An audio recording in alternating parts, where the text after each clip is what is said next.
Helen Levi says her daughter's ex-boyfriend, Dion Burdette, crashed 2 of her cars. Helen says on the second occasion, Dion was driving drunk. What's your first name? Jennifer. Jennifer, this used to be your boyfriend? Yes. Your mother's complaint is that on 2 separate occasions involving 2 separate cars that she bought for you, you allowed Mr. Wonderful over here to drive the cars and he totaled them. Yes. The first incident, there was insurance and there was a $500 deductible. Second instance, she bought you another car. You again allowed, what's your first name?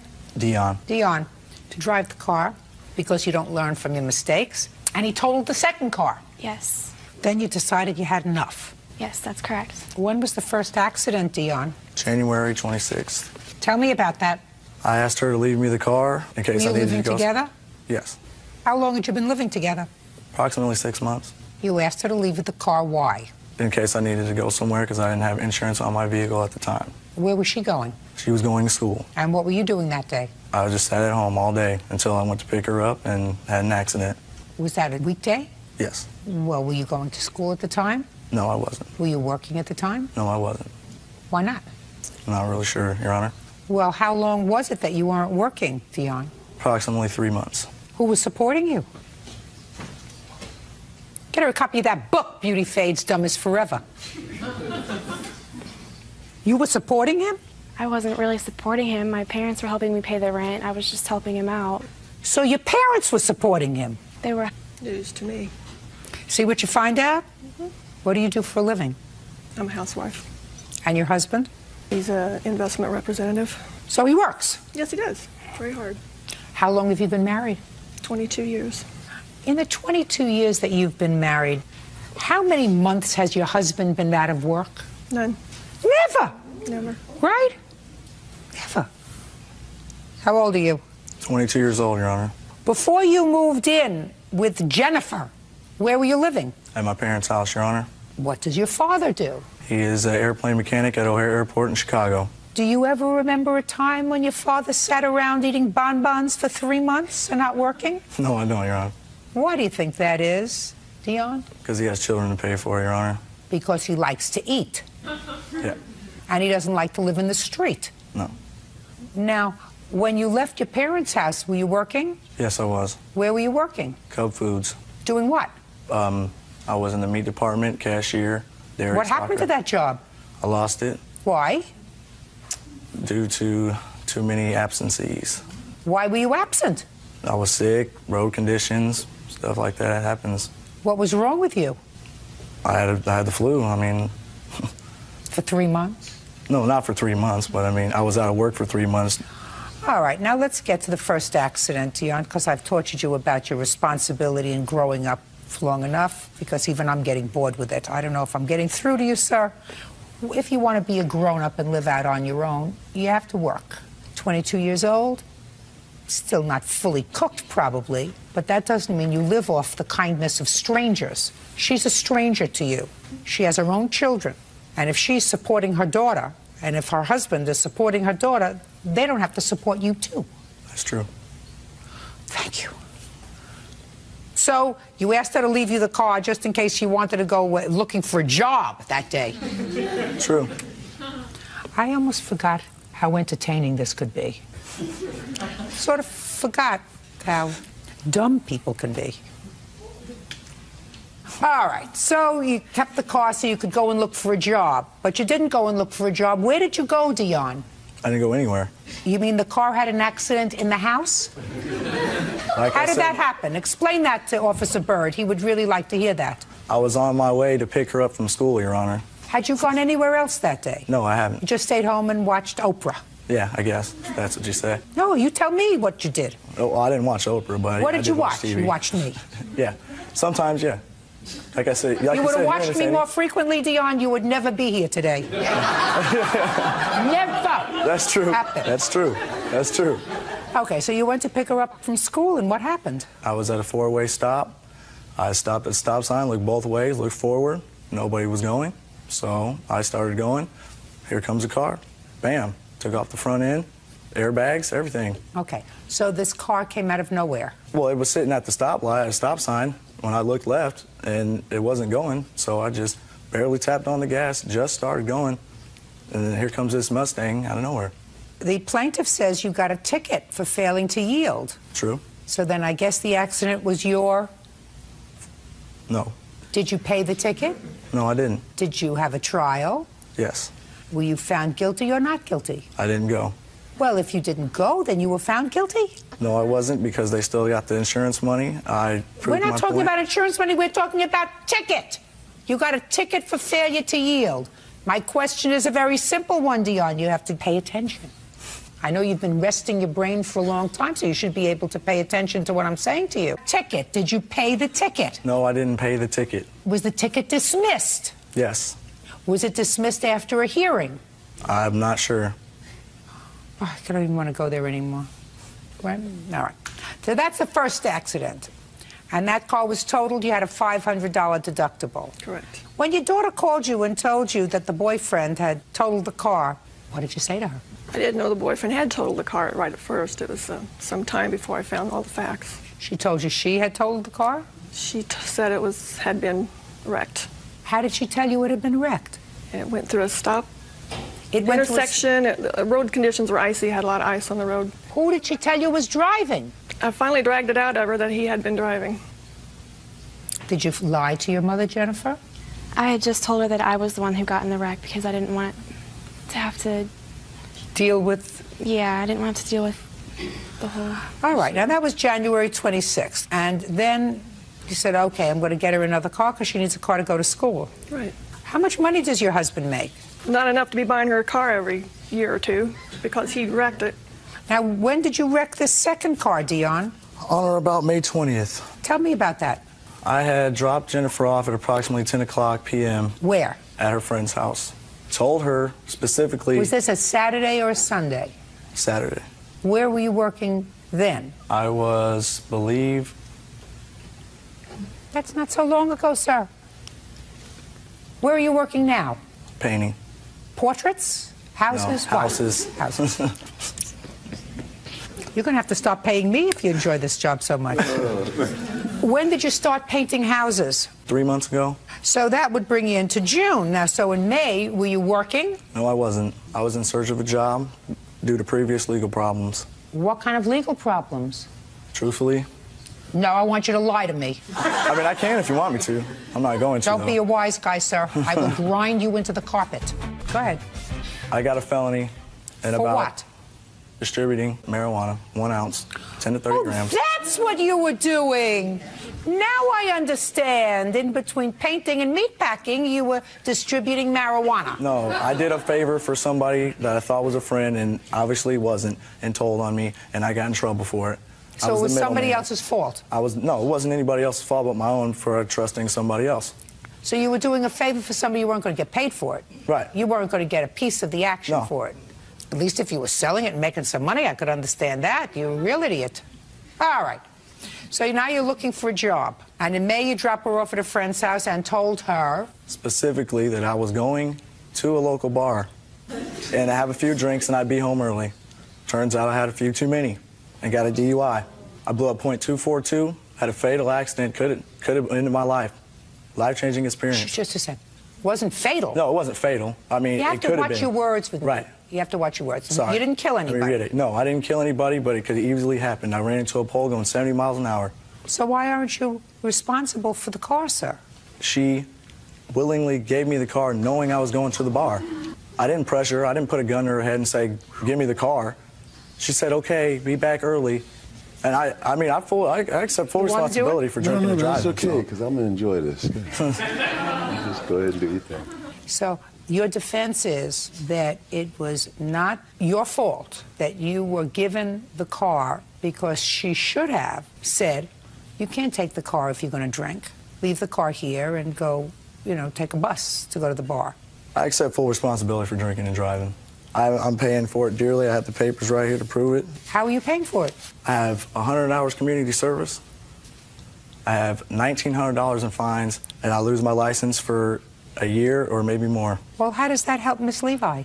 I've given Jennifer $600 already. You've given her $6, is that right? That's correct. Okay. So you accept responsibility for this accident. It's not Jennifer's fault. No. Jennifer is stupid. It's not Jennifer's Jennifer's fault. going to read the book, cover to cover, backwards and forwards. Don't hook yourself up with a loser. If you hook yourself up with a loser, you're a loser. What kind of school are you going to? At the moment, I'm just working full-time. I'm trying to save money so I can go back to school. If you're going to school and moving forward and your family is trying to help you get there, you don't hook up with a loser who's unemployed. You don't hook up with a... Was he arrested for this distributing marijuana while he was living with you? No, that was way before I met him. But you knew about it. I did find out about it eventually. Well, it seems to me Dion kept a lot of things from you. Judgment for the plaintiff in the amount of $3,400. Thank you. That's all. Shauna Ross is suing her cousin, 21-year-old Pauline Ross, for the value of a state-issued check. Shauna claims Pauline kept money that was intended for her. Miss Ross, the defendant is your cousin. According to what I've read in your complaint, she had had some trouble with Child Protective Services. And there came a time that you agreed to watch her children in exchange for a state check for watching her children. Yes. You watched the children. She got the state checks, 2 of them, according to you. Yes. She cashed them both and did not give you any money. Miss Ross says that you only watched the children a little bit. Her boyfriend watched them more than you did. So she kept the money, and she's got some countersuit about you calling Child Protective Services and making some false allegations about her after all this went down. What's your first name? Pauline.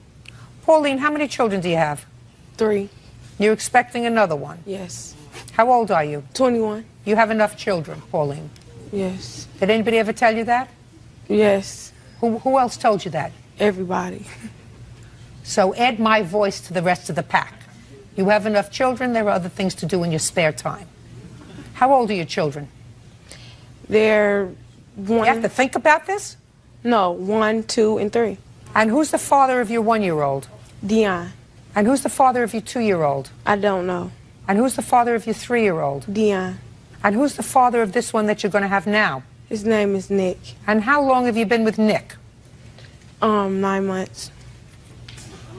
Shh. Now, when your cousin was watching your children, who was your boyfriend then? Dion or Nick? Nick. When did your cousin watch your children? She started April the 2nd when I started my job. What kind of job did you have? Waitressing. Now, who filed the papers for your cousin to get the state check? We both did. And when you filed the papers, you said you were working, correct? Right. And you were receiving welfare.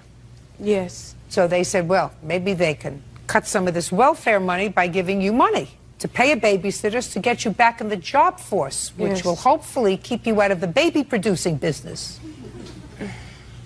How much did you receive in checks? Because the checks came to you, right? Right. How much was the first check? The first one was $768. And what did you do with that check? I moved into my house. So you used the money for yourself. Right. And how much was the second check? $384. And that was a babysitting check. Yes, it was. Well, Miss Ross, you don't get paid for babysitting for your own children. No. And Nick doesn't get paid for babysitting for your children because he hadn't filled out the papers. Right. So who do you think was Her, but not her, because she wasn't watching the kids like she was supposed to. And then April 12th, I got laid off. They cut my hours due to complications of my pregnancy. Yeah. So But how she was many still hours in- did you in fact work? 20 hours per week. How After many the weeks 12th. did you work? 3 weeks. 3 No, weeks? 3 weeks full time. And then they took me off. So were you telling me, what state do you come from? Michigan. The state of Michigan gave you $1,152 for 3 weeks worth of babysitting? No, no. You're Well, not you got the understanding. 2 checks just for babysitting money. Right, ma'am, she was calling in hours that she But wasn't watching the kids. Just a second. I understand that, but you have to sign off on it. I Let called Miss my- Ross, Pauline, Yes. you have to sign off on it. This is yet just another scam. If you don't think that I understand that this was just another scam, I have do. the paper saying that I called and said my hours were reduced. It's right here. From the caseworker. Somebody had to sign off before you got the check because the forms, she fills out the hours, but you have to sign off on it that she did in fact work those hours. Isn't that the way it works in Michigan? Yes. Of course. Works that way all over. Otherwise, any babysitter could file and say, I worked 20 hours this week, unless the other person for whom she is allegedly working signs off on it. So if you people don't think that I understand that this is just another scam on the state, you're wrong. I got it. You worked 3 weeks and got checks for $1,152. You know what I'm doing with this case? I'm sending a tape of it to the state of Michigan so they can come after you and take the money out of your welfare money. This was a good scam that the two of you cousins cooked up together. No. Because there is no way that I believe. I didn't say I got paid for 3 weeks. I was working full-time for 3 weeks. I called the caseworker. Here's the paper, the document showing when I called to say that my hours were reduced to 20 hours per week. So therefore, she supposed to have cut down the maximum hours which she supposed to call in. Miss Ross, you are not entitled to keep that check. I know that. So, just a second. So why did you keep it? Because she wasn't babysitting the whole time. I don't get it. Why don't you just send the money back to them?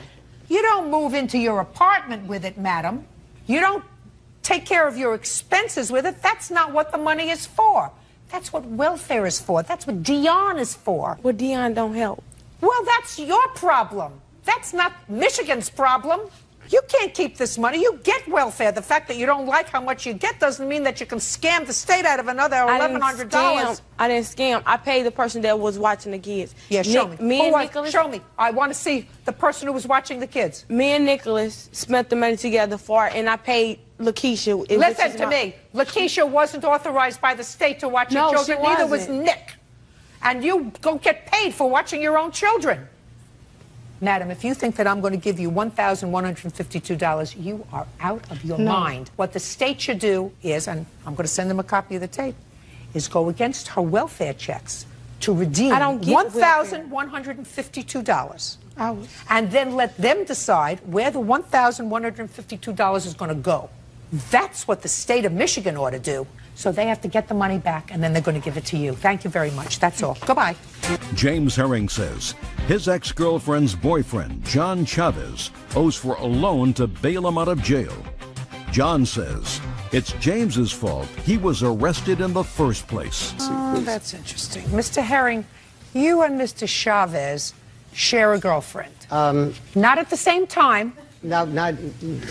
She was your girlfriend. Then she was Mr. Chavez's girlfriend. Then briefly she was your girlfriend. Now she's back with Mr. Chavez. And if my reading of these documents is correct, this would be the lovely Jennifer. And according to your complaint, despite the fact that you had not been together, according to you now, for 1.5 years, you had some mail for her. Yes, ma'am. So you took it to her house. Yes, Your Honor. And when you got to her house, there was a confrontation with Mr. Chavez. And according to you, Mr. Chavez was arrested. Yes, Your Honor. You bailed him out of jail. Yes, Your Honor. Even though he assaulted you. Yes, Your Honor. On his promise to pay you back the bail money, which he has not done. Yes, Your Mr. Honor. Chavez says you felt terribly guilty about what happened. You came, bailed him out of jail. There was never any promise to pay you back.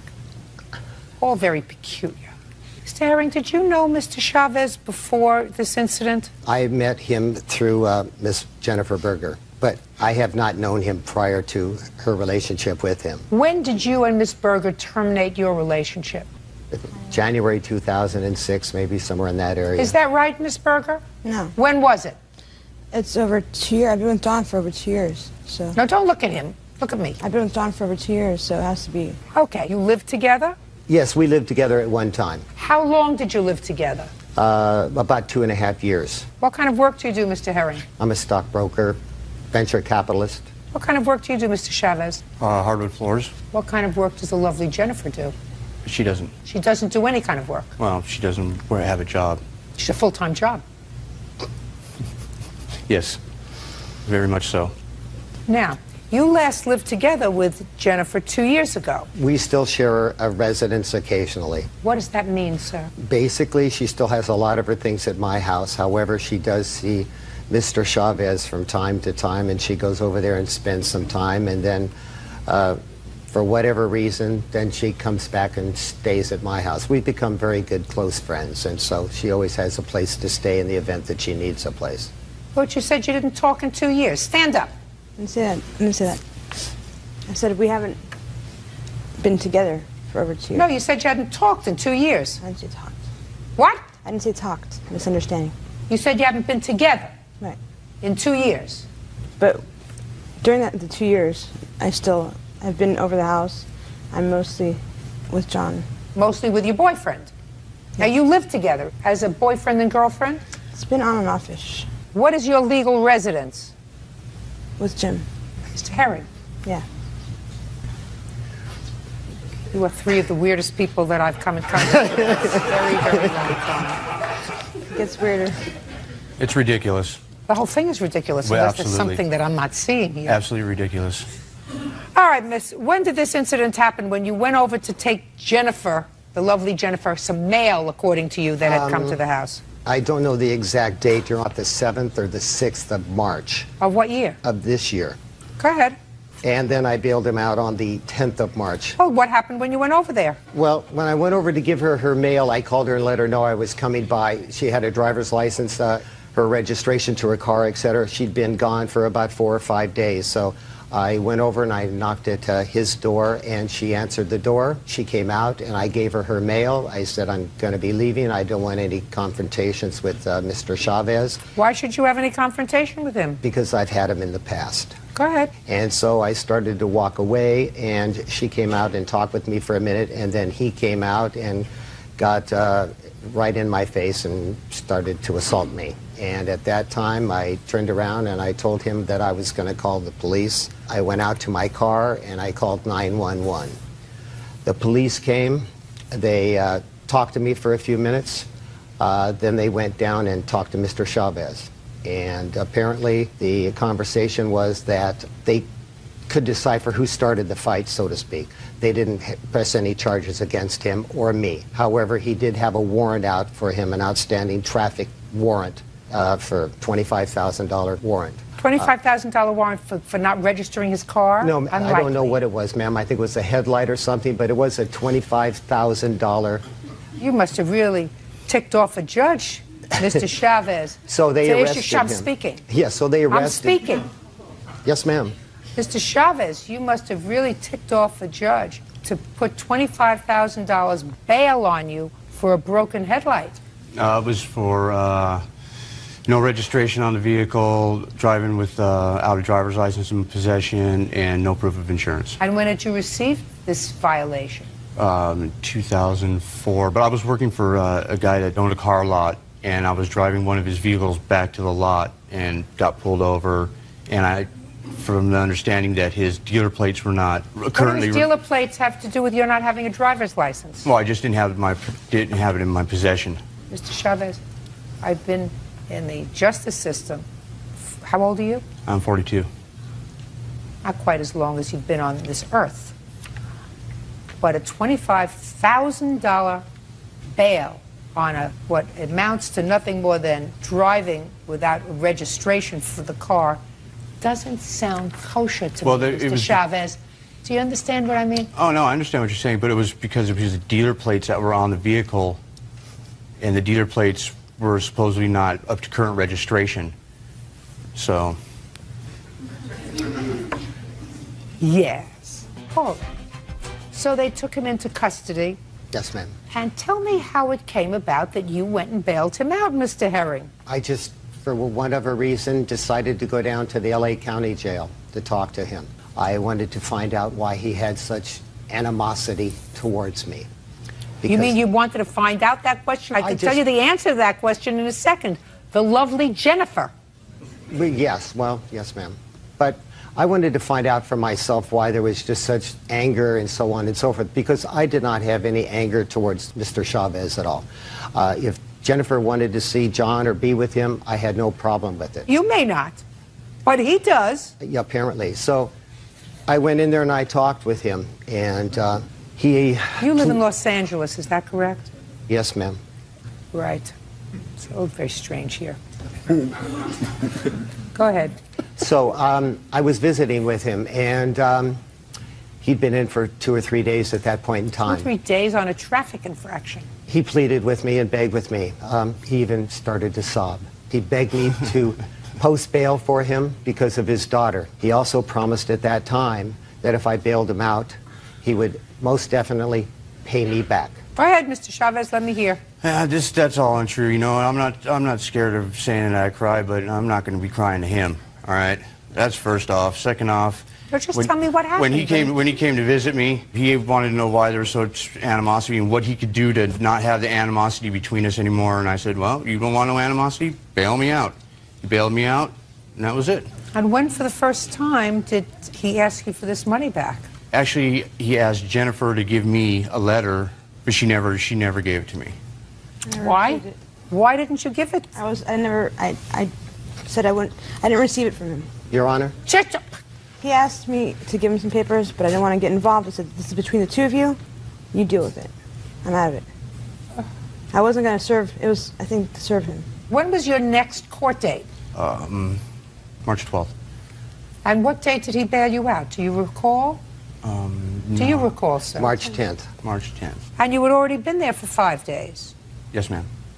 Had you been in jail before, Mr. Chavez? Yes, ma'am. Same jail? Yes, ma'am. For how long? 30 days. And did you do the 30 days? Yes, ma'am. So, doing 5 days must have been easy. Yes, ma'am. Mm-hmm.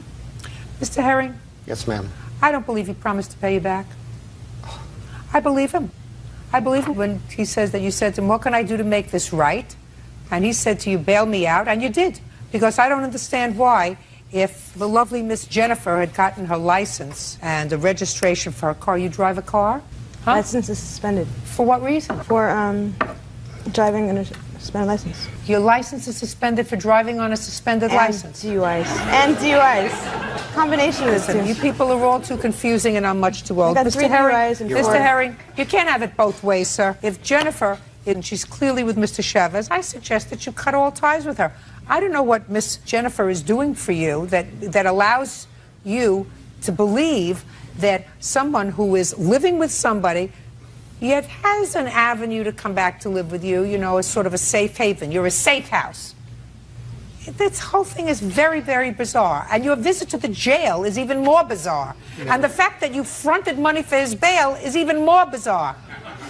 And I'm a very easygoing, you know, meat and potatoes Brooklyn girl.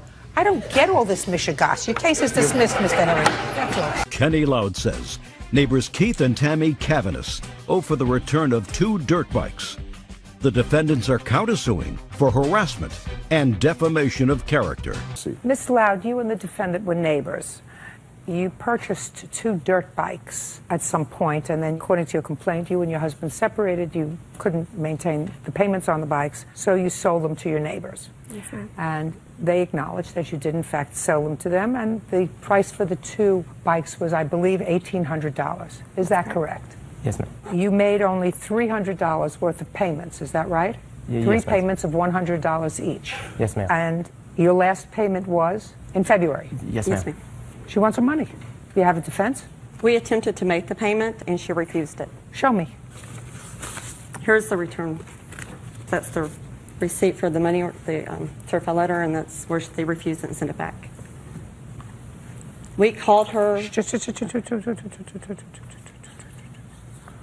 March 23rd. When was your payment due? On the 15th. Of we what? called her on March 15th. So she sent us a text on March 14th, and we had gone out of town and we had forgotten about it. So we called her and told her we were out of town and asked if it would be okay if we paid it on the 20th when we returned. And if not, my nephew had access to our funds, and he could bring it down to her right then because it's only a few houses down. And she said, no, it's okay, wait when you return on the 20th. And then she went on, started talking about other issues. Your Honor. Go ahead. Okay, and when they were out of town, they did not call me. I called them on Sunday. And Sunday, what day? Sunday was March 15th, I believe. And they told me at that point that they were out of town and that their nephew could pay me the money. I had talked to their nephew during the week. He did not mention anything about the money, and neither did I, because in February... Why didn't you pick this up? Did you get this certified I wasn't mail? at home. I had somebody staying with me due to the threats that he had said to me. Just a second. When I went to collect the money March 20th. Hold on. I don't understand this. This is addressed to you. This is addressed to you. This I may have envelope brought the wrong. and this name is addressed to you. I'm sorry, if the receipt that... Don't show me the receipt. That you filled out. I brought the wrong envelope. That you filled out, madam. This is addressed to you. I know, I'm sorry, Your Honor, I brought the wrong envelope. Well, that's not my problem. I know it. I messed up. But It's very messed up. It's very messed the up. thing is, she came to our useless. house and she refused on the 20th when we Doesn't make any returned, and she difference. refused. Oh, you have no defense for not paying up for the bikes. What's your defense? The defense that she came to our house on the 20th. When we returned, we told her we were going to pay on the 20th. She was not home. She showed up at our home intoxicated, demanded the dirt bikes back. And we said, no, Kenny, you said that it would be okay when we returned on the 20th that we would pay you. He was there. He was a witness and saw that she refused. I want to know today, as you stand here, what your defense is. Right now, you have the 2 dirt bikes. We had the cash to give to her. Right now, you have the 2 dirt bikes. The deal was that I lost a job, so we did not have to pay on the 15th.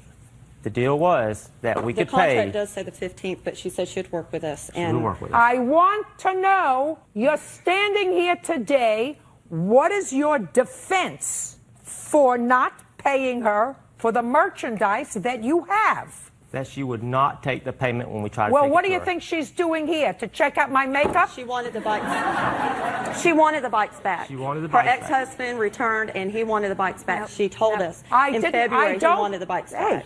I mean, thick. Are you people just thick? We offered her the payment on the 15th. What defense do you have today for keeping the bikes and not paying for them? The fact that you're annoyed? We attempted. We had the money. We want to pay him. We want to pay her. We wanted to pay it. Oh, so And you she want to refused finish? it. Yes, we That's wanted what- to make every payment on time. We wanted to make the payments early. Fine. Well, you didn't make your payment on time. All right. So right now they owe you $1,500 on the dirt bikes. On the now, dirt just bikes? what? On the dirt bikes, I want the return of the dirt bikes. I don't want the money. I want the dirt bikes Yeah, because that's, that's not the deal. You're getting your $1,500 back. I don't care what you want. You made the deal. Now, you have some other repossession fees. I want you to show me where you paid a bill for repossessing the dirt bikes. I have not paid anything yet. Good. Then you don't get I have that. an invoice. Then you don't get it. Even with the invoice saying, because I still No. have to pay it. No, I don't want it. But I'm curious, when did you hire somebody to repossess the bikes? I think it was around April 9th. You have that on the invoice? I don't know. I think the invoice is just dated the day that they sent it to me. June 1st is the date of it. No, not interested. Take it, throw it in the garbage. They didn't get the property. But I still have to pay the money.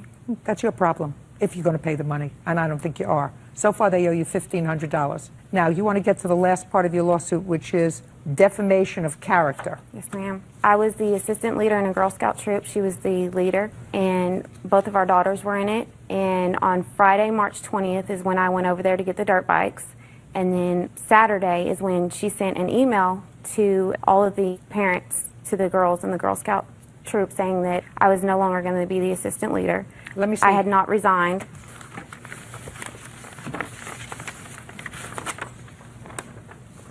Just want to see what she says in it. I have mine also if you want to compare the two.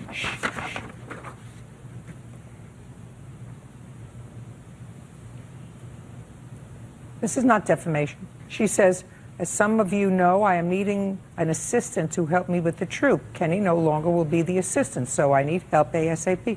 She doesn't say anything else about you. I was forced out of the group by her when I had sent. I don't care. I had talked to the. That's not defamation. When show me something that indicates that she defamed you in some way, madam. Okay, because of that email, I found out about that email, and I had called corporate Girl Scouts, and then they came in, and at that point she had said, well, don't tell me what she said. She said it to. Yeah, they owe you $1,500. Now I'm going to entertain in 30 seconds or less your counterclaim. She kept calling counsel over and over again. They were just Don't irritated. tell me what they were just. And she told them that You can't tell me what she told them. That's hearsay. I have the letter from the council. I don't she care told if them you that have I a stole letter. money. Just a second. I don't care if you have a letter from counsel. I don't read letters from counsel. Letters from counsel are hearsay. You have anything that she wrote? Oh, I have the letter that she sent to all the girls. Well, she sent it to counsel to send it to the girls, and saying that I told them stuff, which I didn't. And then the letter from counsel says that she had me investigated Just for a stealing second. money. I don't care. That's hearsay. Do you understand? That she had me investigated for stealing money? That's And hearsay. This is not defamation. She's saying that I understand that Tammy Cavan has communicated with you by email or in person about a week and a half ago that I had quit the troop. That's not what she said at all in her email to the troop that you gave me. She just said, I will be needing a new assistant, and Kerry will no longer be. She didn't say you quit. Show me where it says you quit. I have the resignation letter. No, I don't have it. I didn't ask you anything. Okay. Do you still have that email? You have that? You still have it?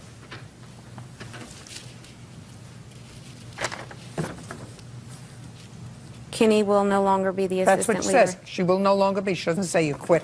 And it's all a matter of semantics anyway. It's nonsense, ladies. You owe her $1,500 for the dirt bikes that you have. Your counterclaim's dismissed. That's all. Parties are excused. You may step out. 26-year-old Ebony Dean is suing the mother of her late husband's son, Taishra White, for the cost of her stepson's orthodontist bills. Miss Dean, you were married to the defendant's former boyfriend. Yes, ma'am. And your husband passed away recently. They had a child together. Yes, ma'am.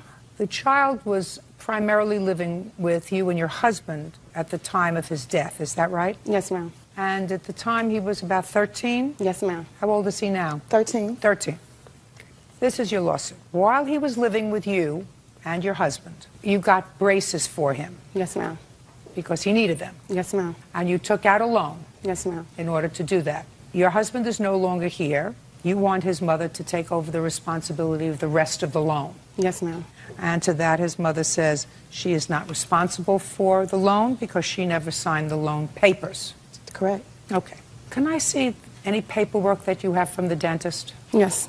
This is the recommendation to get the minor braces due to he had a... Just a second. Let me read. I can read it.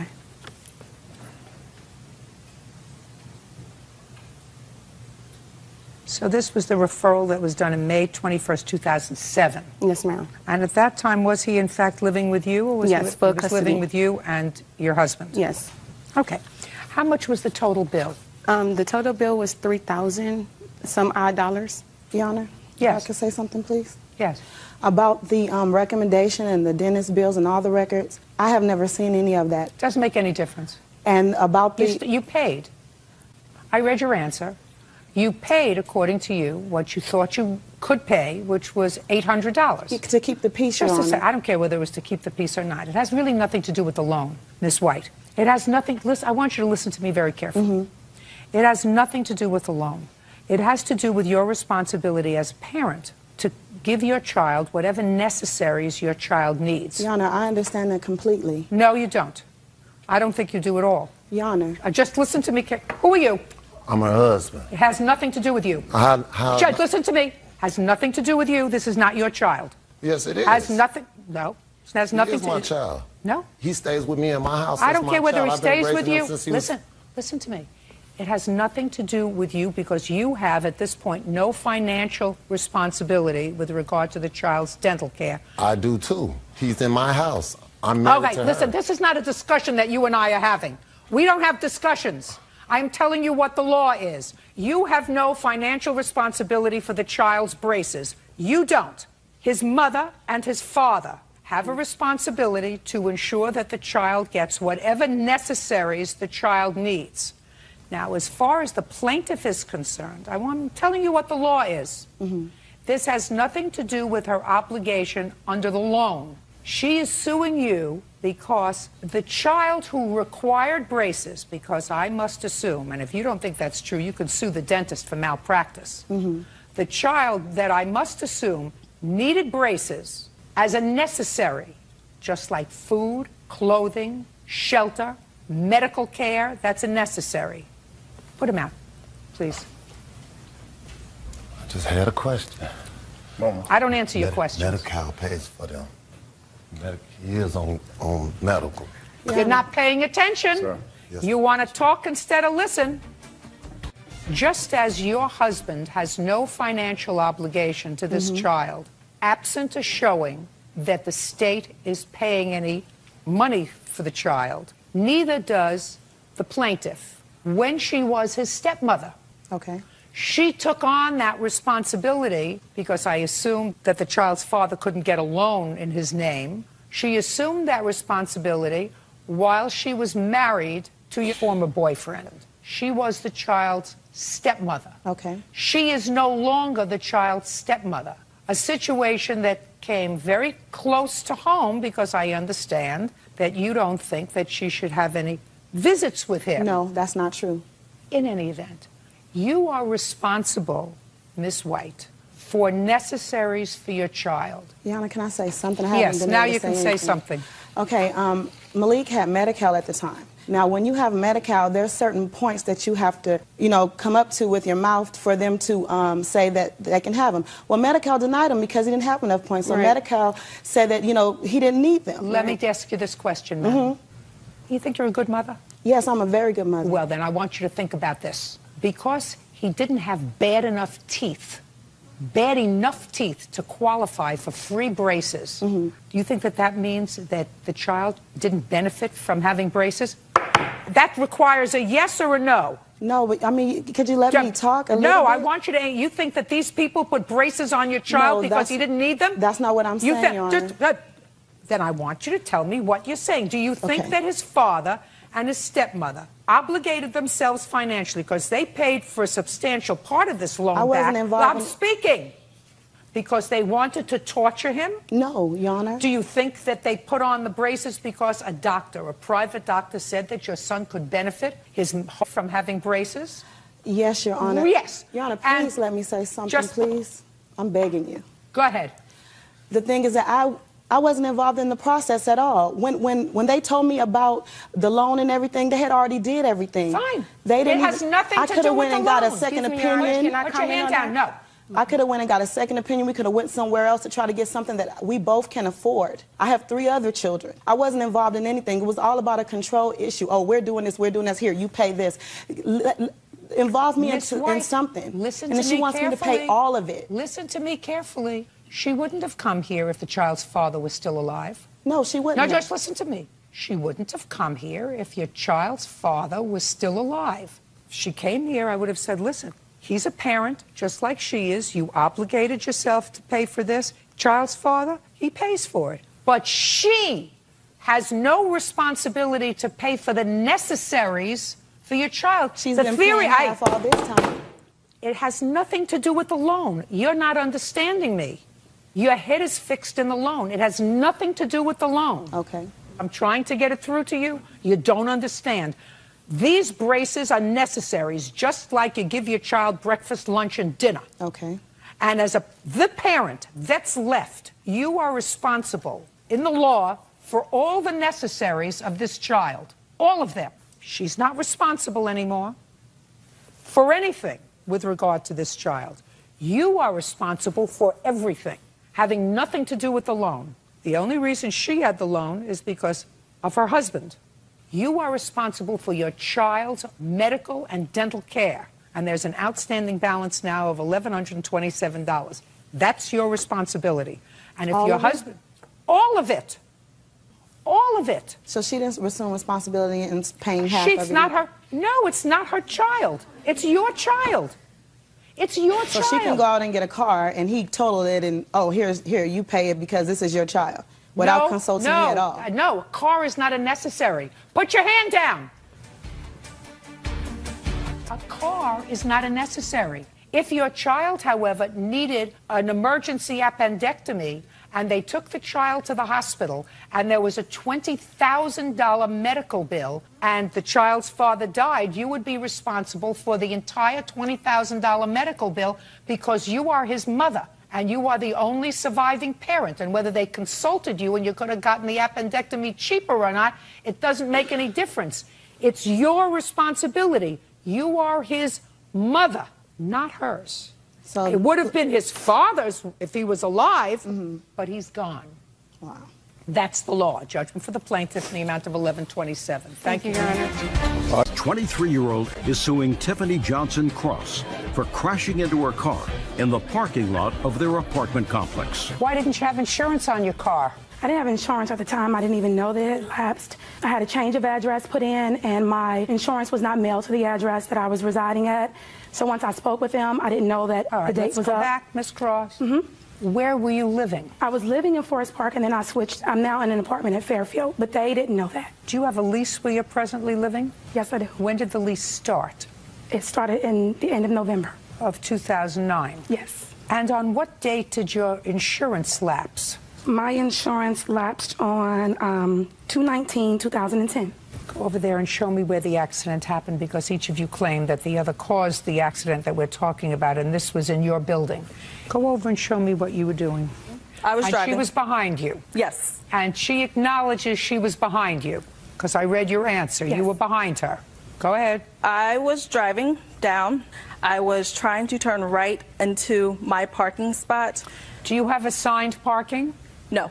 So you go where there is an open spot? Yes, ma'am. Okay, go ahead. I was turning right into my parking spot when she tried to go around me to the right, and which led her to coming, hitting my passenger door and fender. So she went around you on the right? Yes, ma'am. And where those lines are, I assume there were these lines? Empty spaces? Yes, ma'am. Okay. Now, you can step back. Now you go over, Miss Cross, and show me your version of what happened. You're behind her. Yes, I was behind Miss Cawley, and she turned to the left. These spaces here were full. It was 9:30 at night. There were no spaces right here. She turned to park to the left. I proceeded to go past her because she did a complete left turn. When I proceeded to pass her, Miss Cawley, I guess she may have saw another space, and she wrapped back around to the right, and she hit me. I'd like to see pictures of the car.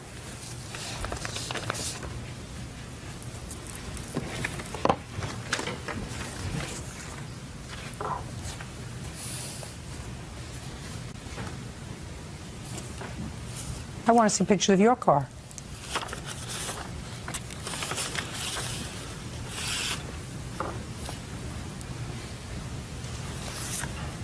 You hit her. She didn't hit you.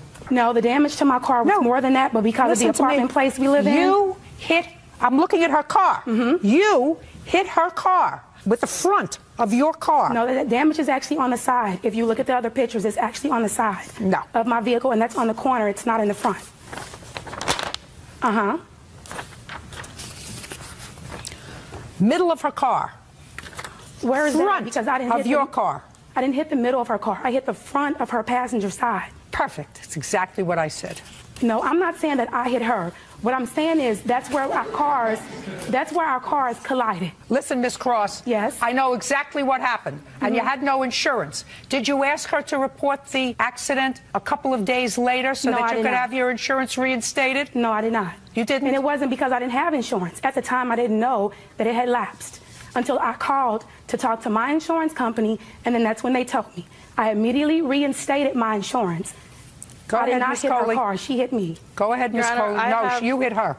That's why we're here, for me to make that decision. I can see from the pictures you hit her. I don't see how you get that from the pictures. Listen, you want to look at them? You can. But that's what my job is, to look at it, to look at that, to listen to the story, and to make a judgment as to whether or not you were trying to get around her because you were trying to exit and she was trying to park. I don't think you were trying to get her parking space. I don't think that No, I don't even live over that area.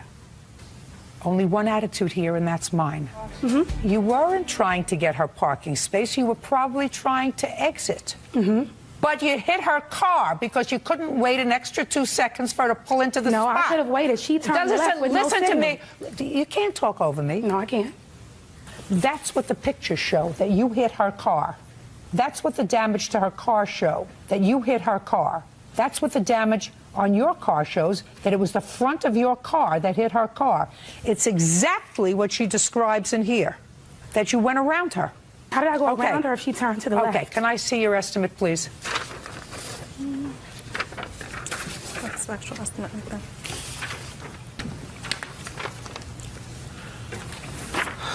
You still living there?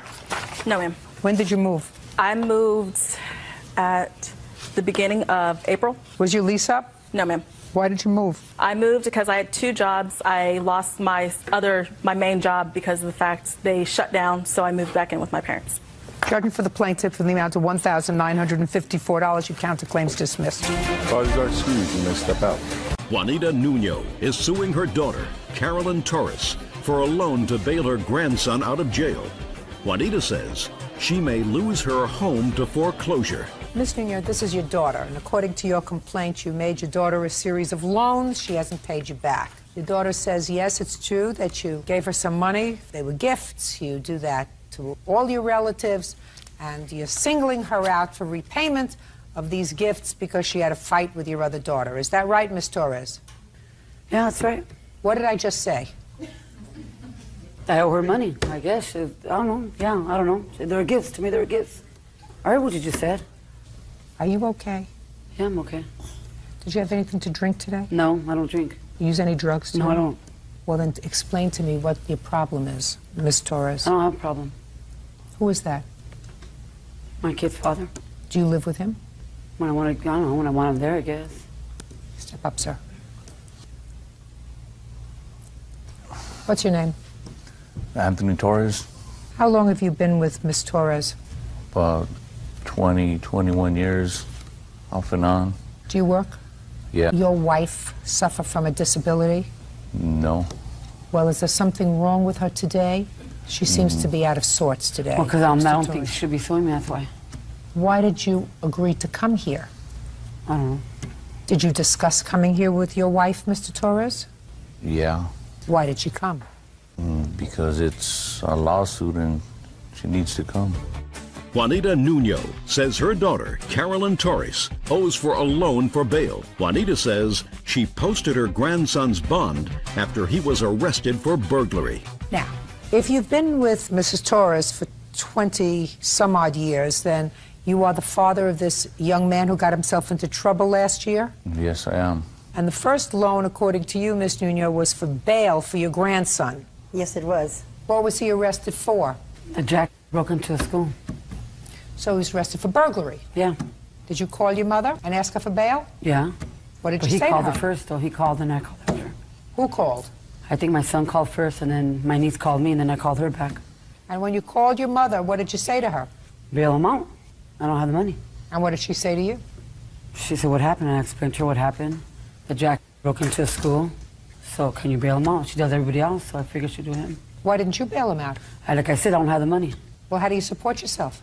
By his child support checks. Well, you live together. Why does he send you child support checks? Well, when I want to get, I'll call him. He doesn't really live with me. Miss Nuno, you really expect her to pay you back? Yes. From what? She applied for Social Security, and she was supposed to... What was the nature of her disability? She has arthritis in the spine. That's inherited. It comes down the line. All of us have it. So she applied for Social Security disability. Yeah. And they were going to grant it to her. All she needed to do was take a physical exam. So you expected her to pay you back out of her disability from the government? Well, not only from that, but from my son-in-law. And I believe him because he never lies. Well, did he promise to pay you back? He said he would pay me back. He would pay the bonds people, so that would be good enough. Is that right, sir? Yeah, that's right. So why didn't you pay her? I intend to, I just haven't had the chance to do it. It's 1.5 years ago, almost 2 years. When are you going to do it? As soon as I can. So after they didn't pay you the $1,600, 6 months later you gave her another $2,000. You want to tell me why? Because I beat her daughter. That's why. That's exactly what happened.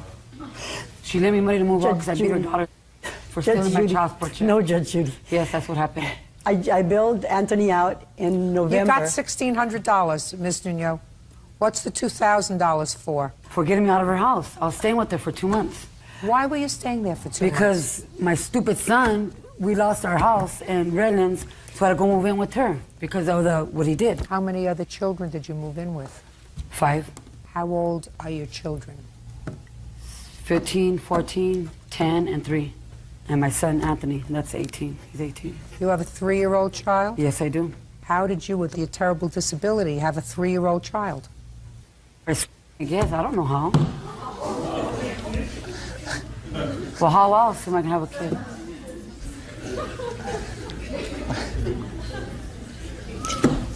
Judge Judy, you wouldn't believe it. You will not believe this. I had her put in a convent in Mexico. I had tried to educate her day one, and you know... That's what she went wrong when she sent me to Mexico. She never should have ever sent me to Mexico when I was 10 years old. Never. Do you have anything you want to say to me, sir? He didn't say nothing. No. I'm not speaking to Well, you. he's not going to say anything. I'm not. You still won't say nothing, though. I'm not speaking to you. Well, I'm speaking to you. I'm telling you, he won't say nothing. Listen to me very carefully, Miss Torres.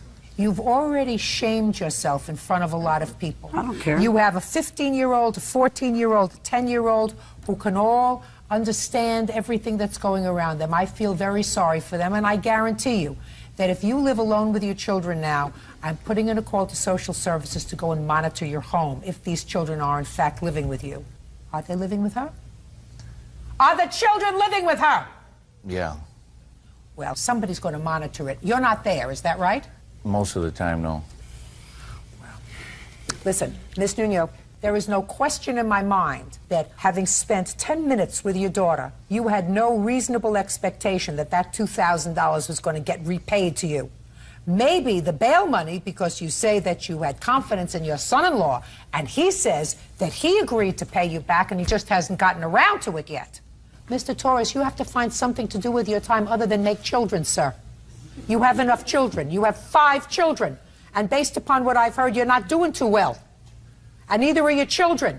So you have to find some other way of occupying your spare time, like getting a second job, so you can support everybody, so they can all live together and not scam the government anymore. Do you understand me, Mr. Torres? This is all one huge scam you've been living with her. Judgment for the plaintiff in the amount of $1,600. That's all. Step out. Amanda Peters claims ex-roommate Holly Ward owes for breaking an apartment lease, stealing money from her wallet, and for damaging her car. Ms. Peters, you and Miss Ward were roommates. It is your claim that after a failed road trip that didn't work out as well as you expected, Miss Ward decided to stay home. Yes. And she left you in the lurch with the lease. You want her to pay the rent. In addition, you say that she stole some money from you and that she at some point damaged your car. You want her to pay for that. Yes. Miss Ward says she was pregnant, decided to stay home with her parents, I assume, that she denies taking any of your money, and she says that the damage to the car just didn't happen. She also says that your boyfriend moved in with you into the apartment and he wasn't paying his fair share of the rent. So, is this your boyfriend? Yes. How many people signed the lease to the apartment? 2, me and Holly. Did Holly have a boyfriend living with her? No. But your boyfriend was living with you? He wasn't living there. He was. Yeah, he is. Yes, he lives there. He lives there. Don't tell me he wasn't living there. He lives there. Okay. Don't speak unless I speak to you.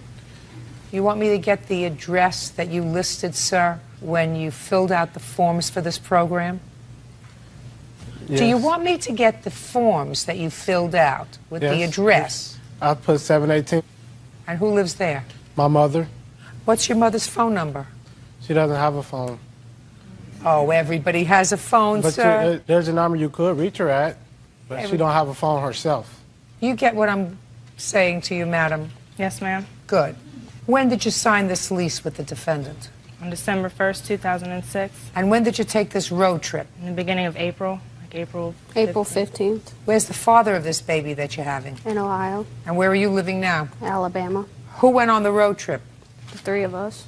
Whose car did you use? Amanda's. You got stopped and you were all arrested for drug possession, is that right? Yes, ma'am. Yes. What happened with your case? I had 2 years probation. What about you? I just got charged as a misdemeanor and got fined. She got charged with all that because she was pregnant. I got charged doing with a drugs while misdemeanor she and got was a pregnant. We all 3 got, well, me and Amanda got charged with possession too. And what about you? I did 31 days because wouldn't nobody sign for me. No, he got 30 days because he had prior possessions. No, I got 30 days. That is untrue, Your Honor. Now, what is the rent? It's $500 a month. Stand up. Your last name? Lucky, L-U-C-K-E-Y. I'm not so sure. I heard that. Who do you work for? I work for Ford. What do you do for them? We call offices. What kind of work do you do, Miss Peters? I'm a waitress. Fine. Mr. Lucky, Yes. you may have to kick in for some rent, sir. Do you understand? I wasn't standing there at the time. Well, now Yes, he was. Now, just a second. Just a second. Now you can stay there. Well, she shouldn't have signed Lucky, my lease. Mr. Lucky, when did you arrive from Ohio? We arrived Tuesday. You arrived Tuesday? Yesterday. Shh. Yes. And where are you staying? I'm staying at the Sheraton Hotel. And where are you staying, Miss Peters? At the Sheraton Hotel. In the same room? Yes. And when you go back to Ohio, you're going to go back and stay with your mother. Is that what you're telling me? And yes. I'm giving you permission. You could stay with Miss Peters. I didn't and want now to you're stay going to with pay. her because And now of you're this going to issue. pay the rent. Sit down. Who brought the marijuana into the car? All three of us did. It wasn't mine. No. All three of did. us did. All three Holly of us did. did. We all three went to jail for the possession. It's not what I asked you. I said, who brought it into the car? Holly. Holly. Lucky. I didn't. Lucky sells marijuana. Oh, okay. That's No, his no, job that's prior a lie. to Not 2 true. months before. He didn't have this job now. That's a lie. She Now, made that shh. Now, when is your baby due? I already had him. You already June had your baby? 29th, yes. And who's taking care of your baby now? My mother. Baby healthy? Mm-hmm. Weren't stupid enough to smoke marijuana while you were pregnant, Actually, I were was. you? Yeah. up. That's how she got 2 years.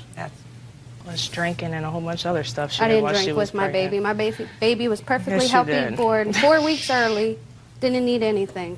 6 pounds, 8 ounces. Okay. So now, Miss Peters, Yes. now you have your boyfriend living with you. How big is this apartment, by the way? It's a 2-bedroom apartment. Well, Your Honor, at first, when I first moved in with the Mandos in March of 2005, Lucky moved in June of 2005. We were all living in a 1-bedroom apartment. Then his cousin moved in, Lewis, with his baby mama, Shataya. We all 5 lived there. I still paid half the rent. Just They a didn't pay second. nothing. No. Just a second. How long? And his cousin got a job at our job. Just a second. How long did his cousin and his They lived baby there. mama live there? They lived there from What? from October till December when we got our 2-bedroom and they got their 1-bedroom apartment. What's your cousin's name? My cousin's name is Lewis, and he was not living there. Yes, he was, Your Honor. Listen, Okay, I am he'll very, manage very from unhappy Mango. about Yeah. this whole situation. All I can tell you, Miss Peters, is now you can have your boyfriend full-time. Your boyfriend of 6 years full-time. He's going to live with you and he's going to pay the rent. You get nothing from her. Next. Now, let's talk about this stolen money. You say that she stole money from you. Yes. You No, know from this. her and her Shh, boyfriend. I don't want to hear you. Okay. I'm not happy with you either. Anyone who smokes dope while they're pregnant is an idiot. Now, tell me about this alleged money. All right. I gave my boyfriend $300 to put up for me. I was going to put my car in the shop and have some work done to it. Well, I picked him up one night. He was going to come spend the night with me. The wallet came up missing that night while he was at the house. Yeah, I went to drop him off the next morning and the wallet wasn't there. And he said it was Holly all along. I mean, I really didn't think it was at first, but I found the wallet in her room when I was cleaning it out after she left. Where's the wallet? It's right here. Let me see it. Can I? Shh. Okay. When for the first time did you tell Holly about the missing wallet? I didn't tell her. You didn't tell her? No, she was in Alabama when I found it. You didn't call her? No. No, I'm not saying when you found it. Listen to me. Miss Peters, when the wallet came up missing, she had to have been there. Otherwise, how could she Yeah. get it? Not from Ohio to Alabama. No, she has it that was very months long ago. arms. Now, so when did you first discuss with her the fact that this wallet was missing? Oh, it was around the time when we moved into our 2-bedroom apartment. So And how around long did you December- live in the 2-bedroom apartment? I'm still there now. So from December until now. How long did she live there? Until April 15th. So the wallet came up missing in December. Yes. And you found it when? When I came back May 9th or 8th, I mean. Yeah, do me a favor. Return that to her. Tell me about the damaged car. She damaged my car, parallel parking it. When? In November, the first week of November November. of 06? Yes, ma'am. Show me the bill where you had it fixed. I haven't gotten it fixed yet. I haven't had the money. But I have an estimate from where we both took it in. She came with me when I No. got the estimate. Oh, well, tell me how it happened. Oh, she parallel. I didn't ask He you. was in the car. I wasn't in the car. She asked to borrow my car one day, and she brought it back with these scratches on the front bumper. Let he me was see in the car. pictures of the front bumper.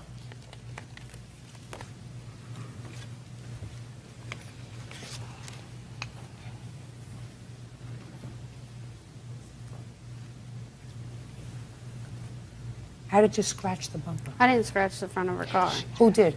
Lucky. He was on his way to school in November, and at a red light, he That hit is a the lie. back of another car. I have a picture of That's the truck a that she lie. hit also with the dent in the bumper Just a where second, she she hit says it. it was lucky. That's It a lie, wasn't. Your Honor.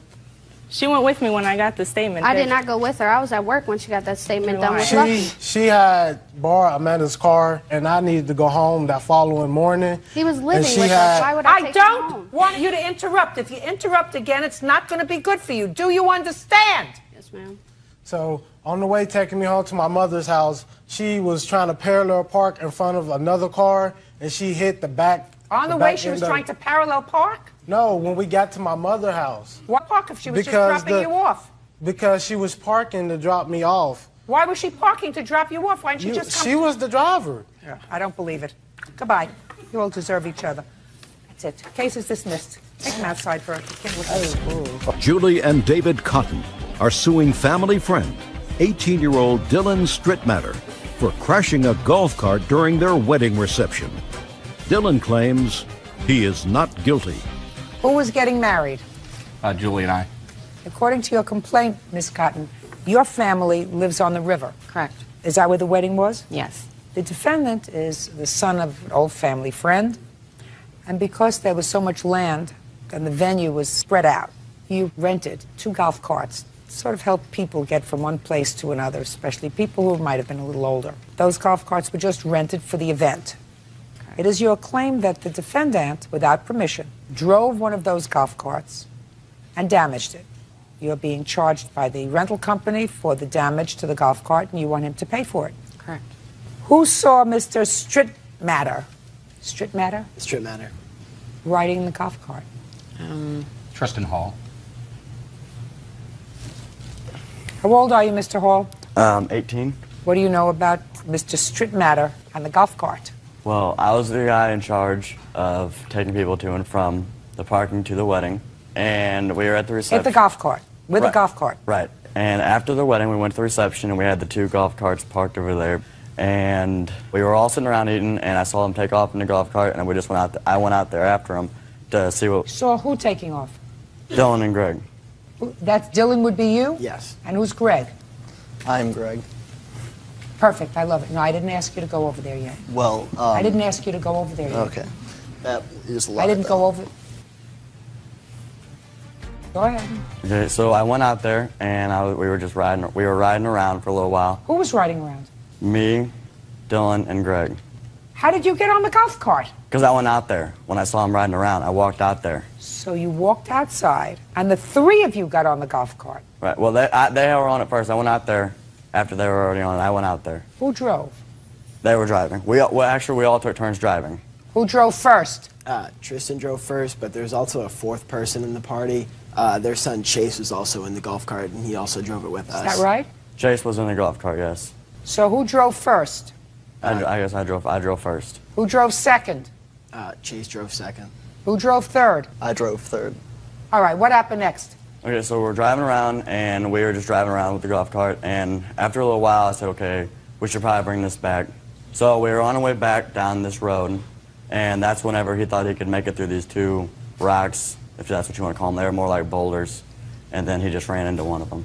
Now, did you know you weren't supposed to be driving around in that golf cart at that time? In the back of my mind, I did. And did you know you weren't supposed to be Hey, did you look at me? Did you know you weren't supposed to be driving around in the golf cart at that time? Yes, I knew that. Did you know you weren't supposed to be driving around at that time? And I assume he wasn't supposed to be driving around that time. That's correct. So what are you suing him for?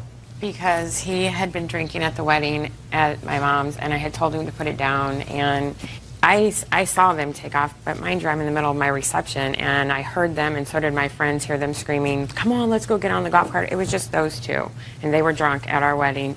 They did take it. The owner of the... Your son was there. How old is he? 13. What'd you do to him? Actually, both of my sons had told them, and so had Tristan, to stop, and he They was were driving driving erratically. around in the golf cart. Well, a little more than driving. He was driving erratically. Just a second. Where do you think it's all his responsibility? Because he was told to put it back, and he didn't. Who told him to put it back? All of them. They did not. They were driving around with it. They did not tell him to put it back. What are you, nuts? Listen, Miss Cotton. Yes. If you're telling me that you saw them get in the golf cart and drive around with it, And you didn't leave your reception to go and stop them from driving around with it. My oldest son actually did. He's not here. You, not your son. Your 13-year-old was in the golf cart. Right, but my oldest son also took the keys from them. Did you see that? No, but they all told me, and the They owner can't of the tell golf you anything, cart. Miss Cotton. You have a responsibility. A golf cart is an attractive nuisance. That's what it is for young people. That's why your 13-year-old got in the Well, golf I mean, cart. he admitted to wrecking it and told us he was sorry. They were and all involved in it. If anything, he's responsible for a quarter of it, not for the whole thing. Your son is responsible. Therefore, you're responsible My for a son quarter. is 13. He's responsible for a quarter. He's responsible for a quarter. He's not responsible for the whole damage to the golf cart. They shouldn't have been in the golf cart to begin with. And if you saw them and you're the grown-up, you should have seen to it that they weren't in the golf cart. Can I say something? Listen, if you knew he was drinking, what's the drinking age where you are anyway? 21. If he got hurt and he had been drinking at your wedding, he would have owned that house on the river. I can't control him. He's not my child. Oh, yes, you can. You can put him out of your house. He wasn't at our house. It was an open field. We weren't there. He went off in a different area. Miss Cotton, it's your responsibility when you have an event to ensure that there is no underage drinking. And based upon what you tell me, you saw him drinking and drunk at your wedding. You then saw him get into a golf cart and drive away. And it was your reception, and you couldn't do anything about it because you didn't want to leave the reception. That's what you told me. I didn't see him get in. I heard them say they were going to do it and take off, and people were Miss sent Cotton, I'm after getting them. less and less sympathy for you. I mean, that doesn't give him any right to do that. And he's going to pay for 1/4 of the damage. But I have less and less sympathy for you. You planned a wedding, and you had a bunch of kids, including these two people, not only the defendant, who were drinking at your wedding. And that's your responsibility. You are responsible for the venue. That's what the law says. And if they had gotten into a car instead of a golf cart, and instead of going between a boulder and scratching your golf cart, which is what he did, he got into his car and he killed somebody, you know who they'd come after? You. That's what the law says. I didn't serve him the alcohol, and he stole You it. did serve him alcohol. I did. Duh. Actually, we didn't serve him the alcohol. You did serve him alcohol. Well, I mean, it's in a bar area. Anybody can walk to the bar and get it. He didn't get it from the bar. He did go and take Did you get it from the bar? Actually, there was a fountain outside the wedding reception that had Right. wine, and there was a cup there and cups, and you could just go in and pour yourself some. And did you not look at me and I told Just a you to second. put it down? Just a second. Oh, Is yes, that what you you're did, telling me? Dylan. Then what you do is when you have children and you have open alcohol, you ensure that the children who are there don't drink the alcohol. Well, the Oh, only... Miss Cotton, you're going to talk to me. You, me. Maybe you're used to getting the last word. I'm trying to tell you, 16 years of education and 30 years in the judicial system, it's your responsibility to ensure no underage drinking at your venue. Do you understand? Yeah. How much is it going to cost to fix this golf cart? $1,119.35. Your responsibility is $279, young man. Do you understand? Yes. Judgment for the plaintiff in the amount of $279, only because you have to accept a certain amount of responsibility. Think that's reasonable? Sure. Good. That's all. Krista Llewellyn is suing her stepfather, Ernest Flowers, for money loaned and the cost of a computer. Ernest says that Krista breached their contract. Miss Llewellyn, this is your stepfather. Yes, ma'am. It is your claim that you made a couple of loans to your stepfather. Correct. One of them was to purchase a computer that he was supposed to pay off within a year. Correct. According to you. And the second loan was for what? For a $600 post-dated check that he had, and he got into an accident, and they fell kind of behind on their bills. So he asked me to borrow the money, and I said sure, as long as he paid me back, because he had borrowed money before. And that was $600? Yes, ma'am. And how much is owed on the computer? $671. Mr. Flowers, why in the world would you borrow money from your child? First off, for the laptop, she had and her husband had an account with Dell, and it was purchased on that account because I could not get credit through Dell. I explained to her that I would make the payments faithfully, which I have. Show me.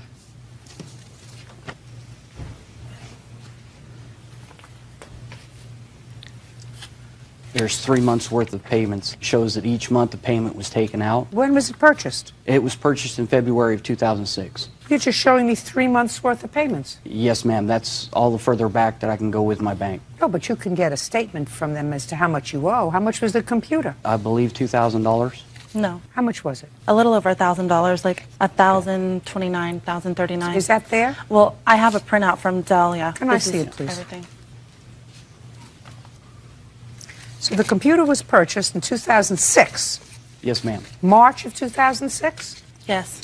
Well, you know, you're never going to pay this thing off. What's the interest on it? $25 every month, and I told them that. You pay $50 a month towards the computer. Only $25 of that goes to the computer. You know what's going to happen? Mr. Flowers, the computer's going to break, and you're going to say, I'm not paying for a computer that I don't have anymore. By the way you're going, you won't be paying for this computer until 2010. Those were the payments that were set up with her when it was purchased. Is that right? Those were the payments set up with me, but they told me within a year they would have it paid off. And I also have a statement from my husband because he talked to him also and said that it would be paid off in a year because we purchased a computer and paid it off within a year. Did you tell her you'd have it paid off within a year? No, ma'am, I didn't.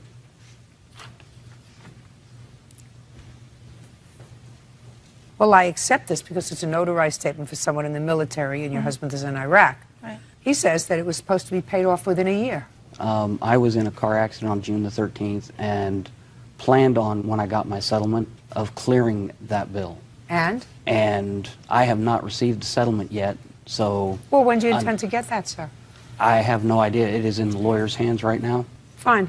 As soon as you get it, you have to pay off the $671. Yes, ma'am. But he has been paying, according to this, he has been paying it every month. So next time, don't let anybody use your credit. Correct. I can't do anything about the computer. Now tell me about this other check, sir, for $600. When Krista and her husband first came back from Germany and Krista moved in with my wife and I, a couple days after they moved in, I'm not sure exactly when the date was. I know the date they moved in was June the 15th. And she pays you rent. She was paying $200 every 2 weeks. So she was paying you $400 a month rent. Yes, ma'am. Which covered what? As far as the rent on the house that I rent, it's $725, so... So she was paying more than half of the rent that you were paying? Yes, and she was not asked any money for the electricity, power, So or who gas. cares? So who cares? And she wasn't asked any money to help with the food. That's or not anything. true. I was asked for money for the utilities, and I have proof, and I also have a witness that she couldn't pay her utilities the first month that I moved in. So when I moved in on June 15th, I gave her $400. Did she give you money for utilities when she first moved in? Gave him $400. She gave me nothing, ma'am. You gave it to who? I gave it to him and my mother. What about food? I bought my own food. I have an 11-monthly baby food, and I have an 11-year-old, and I purchased my own food. So she's paying you sufficient rent to live with you? Nice that she was paying you rent at all. My children, when they come home, never pay rent. Most don't. So I still don't understand the $600 loan. Before he left, he and I were out in the garage, and he handed me $600 and said that he wanted me to take care of the payday loan that I had. Your Honor. Shh. Go ahead.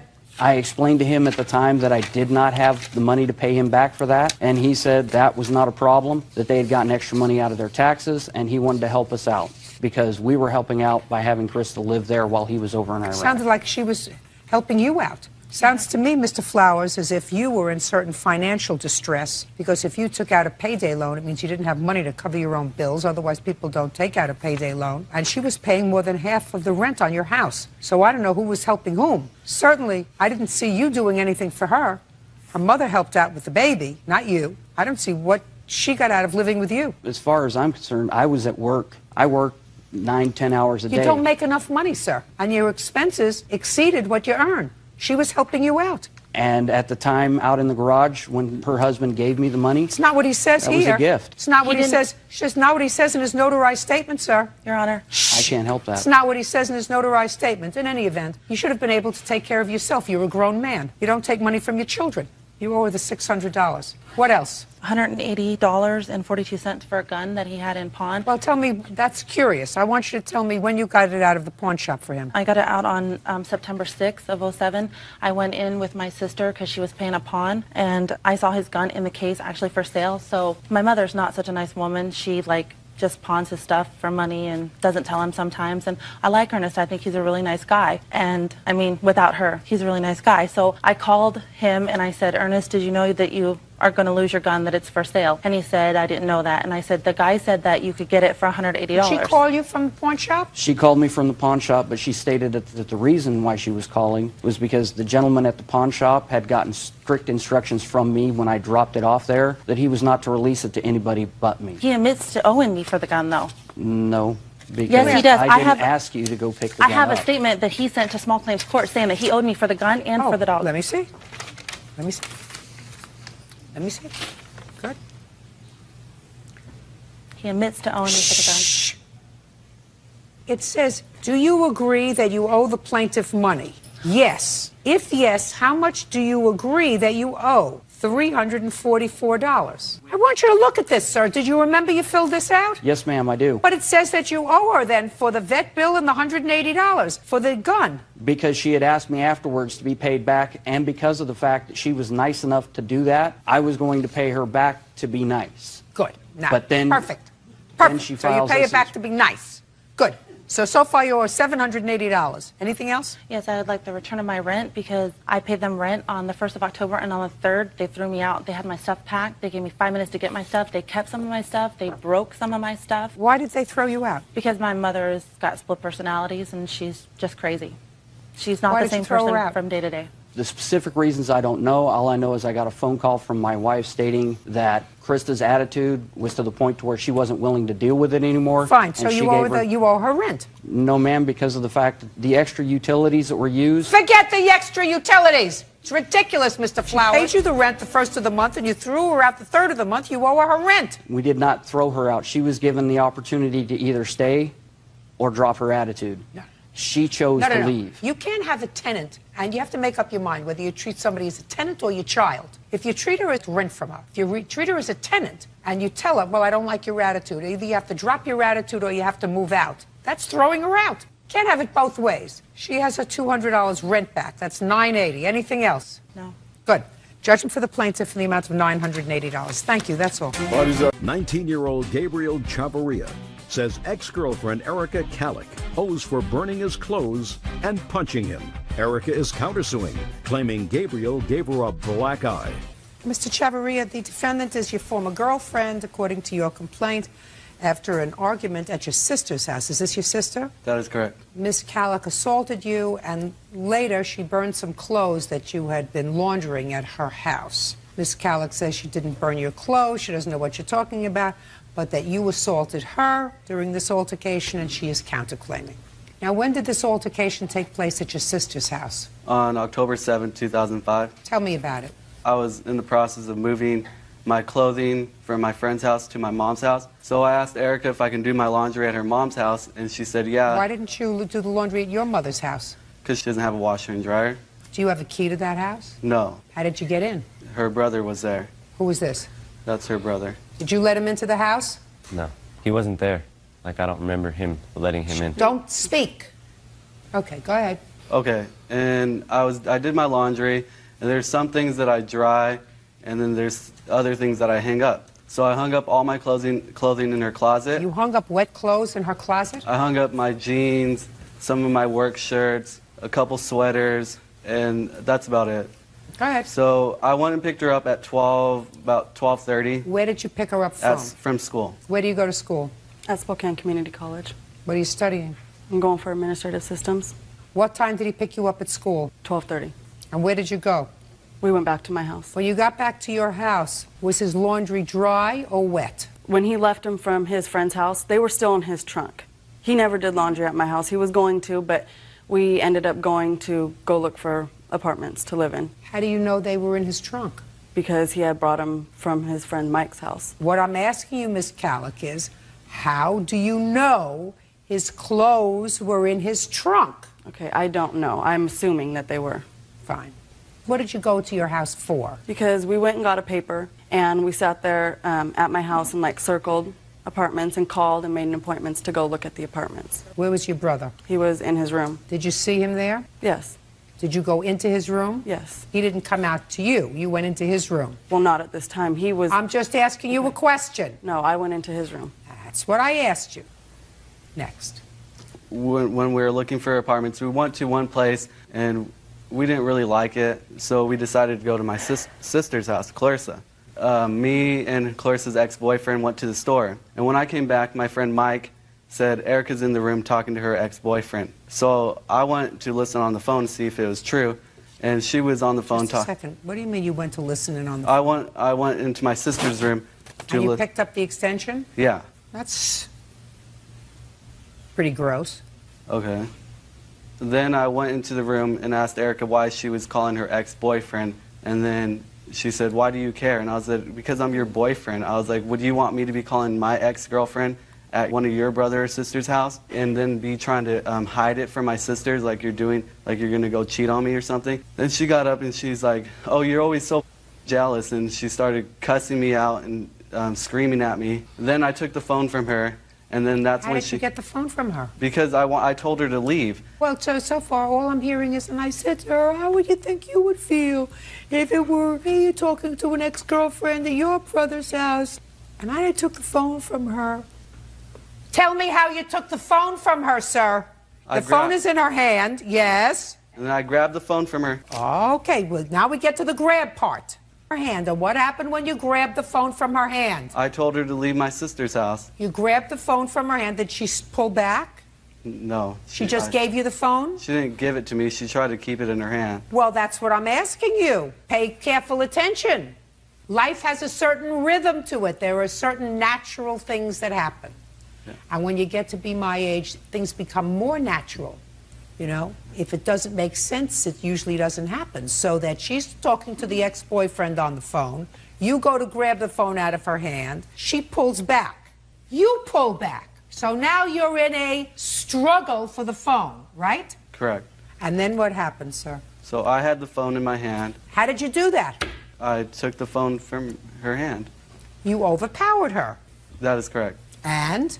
And then that's when she hit me in my temple and once in my nose. And then I pushed her. And during the whole thing, that's when my sister walked in and was trying to pull us away from each other. And so I was walking outside, and that's when Erica pulled me back in and was hitting me all over in my neck, in my chest, and my back. And then I hit her in the eye because it was for self-defense. I didn't know what else to do. I couldn't get away from her. So the police came, and what happened when the police came? Okay, before the police came, I was outside smoking a cigarette, and then Mercedes, Erica's daughter, came outside and asked me if I can give them a ride home. I said, yeah, and that's when Erica came barging outside and slammed the door open, and this door hit Mercedes in the face and gave her a bloody nose. And I was like, Erica, what are you doing? And then she said, look at my eye. And then I was like, look at my face, Erica, look at what you did. If you didn't hit me first, I wouldn't have to defend myself. What injuries did you have on your face? I had cuts and bruises above my eye, under my eye. I had a couple lumps on my head. And when the police came, did they arrest you? No. Did they arrest her? No, because she wasn't there. She left before the police came. Did you can file I tell my part of the story? Because this... I'm going to get to you. Okay. Well, no. I'm going to get to you. Okay. Does anybody have a copy of the police report? No. No. According to the plaintiff, you had a prior incident involving domestic violence with him. Is that true? Correct. When was that? June 2nd, 2005. Were you taken into custody on that day? Yes, I was. How did you assault him? I slapped him. So that you're not a stranger to slapping him. Oh, no. I've done it before. What happened when he pulled the phone away from you? He didn't even pull the phone away from me. So tell me what happened when he came into the bedroom, which you acknowledged that he did. Yes. Came into the bedroom and you got into a heated argument about you're allegedly speaking to a former boyfriend. I wasn't speaking to anybody. It was his friend Mike that was talking to my ex-boyfriend because they're friends and they were going to go out to a party or something. So you never got on the phone to say hello? No, okay. Never. So when he came inside and said, what's going on? Let me hear. He stood up and, well, I stood up because I was on the... And what were you doing sitting on the floor? We were all sitting on the floor. Who's all? Me, his friend Mike, and his other sister. You mean the two of you weren't alone in the room at the time? Oh, no. Go ahead. And I stood up because he got on the other line and he heard my ex-boyfriend talking, but I wasn't speaking to him. So he came in and said that I was trying to call him, and it's just common sense that why I wouldn't call my ex-boyfriend at his sister's house. So I stood up and he was calling me all these names and pushed me, so I pushed him back and he hit me in the room. It wasn't in the living room or where he said it was. It was in the room and I fell back on the bed and got up and then pushed him again, and we just kind of got in a fight, but not, I didn't punch him or slap him or anything. And then he had a scratch right here, and that was the only thing that he had. I have pictures. Just a second. He had a scratch from what? Well, I'm guessing I scratched him. I don't remember. Well, you must have scratched him because according to you, all I heard was I pushed him. No, and then we got into a fight. But I didn't punch him or anything, like you said. You scratched him. Yeah. What do you mean, yeah? I guess. Let me ask you this question, madam. If you scratched him and he just had a little scratch over here, you think that he overreacted by punching you in the eye? Yes, I do. That's too bad. If you put your hands on somebody and scratch them, give them a little scratch, sometimes you get, listen to me, sometimes you get the worst of the deal. Somebody's going to get the bad part of a bargain every time there's an altercation, a physical altercation. Somebody's going to get hurt a little bit more than another person. And just because you're the woman doesn't give you the right to put your hands on another person. And if you put your hands on another person, you hurt them a little bit, and they hurt you a lot, that comes under the category of too bad. It was in self-defense, Your Honor. Listen to me. Listen to me. That comes under the category of too bad. You can't scratch him and then say, well, I can scratch you, but you better not punch me in the eye. You better not give me a black eye. Now, when he gave you the black eye, were you angry? Of course. And then you went home with your daughter. Now, did you hurt your daughter that day? No, I didn't. She got a bloody nose, but I did not do it. Well, who did it? I don't know. That should have been your primary concern, not your black eye, how your 4-year-old daughter got a bloody nose. It wasn't. That was not my concern. Listen to me. Because according to him, he says he knows how your daughter got it. You came, you opened the door on her face, and that's how she got a bloody nose. Then you put her in the car and you took her home. When did you notice her bloody nose?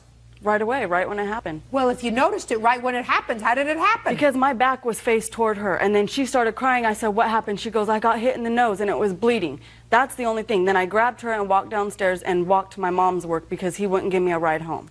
Let me see an inventory, sir, about what you allege was in her house. All my clothes were in her house, but I had to go and get new clothes. These are just the receipts of all my clothes that I had to buy. And here's a letter from my supervisor from all the scratches and cuts and welts on my head. Listen to me. I believe she assaulted you. I believe that you hit her and gave her a black eye. Terrific. That's quite a way to behave in front of a 4-year-old. Put your hand down. You went in there angry. If I believe what you say, sir, if I believe what you say, which is different from what she says, you put your hands on her first, only by trying to take the phone away from her. That is correct. You struggled over the phone. You have no right to put your hands on anybody in an aggressive way. Put your hands on her in an aggressive way if I believe you. I believe somewhere in between these two stories is the truth. But if you each wound up with a couple of scratches and a black eye, it sounds to me like you deserved each other. How do you know she burned your clothes? My sister called her later that night and asked Erica how she was doing, if her eye was okay. Up here. Tell me your last name. Trevor. Did you speak to her later that day? Yeah, I called. Just a second. You called to ask her if her eye was okay? Yes. What did she say? She said it was still black. It was still hurting. And? I asked her how her daughter's bloody nose was, and she said it was better. And I said, well, Erica, don't throw away his clothes. And she said, no, tell him I'm going to burn him and throw him away. I said, Erica, don't cause drama, because, and then she's like, no, and then she hung up on me. Sit down. You had jeans, sweaters, work shirts. How many work shirts? About 10. Get out of here. Let me see the bills that you have. Let me see the bills that you have.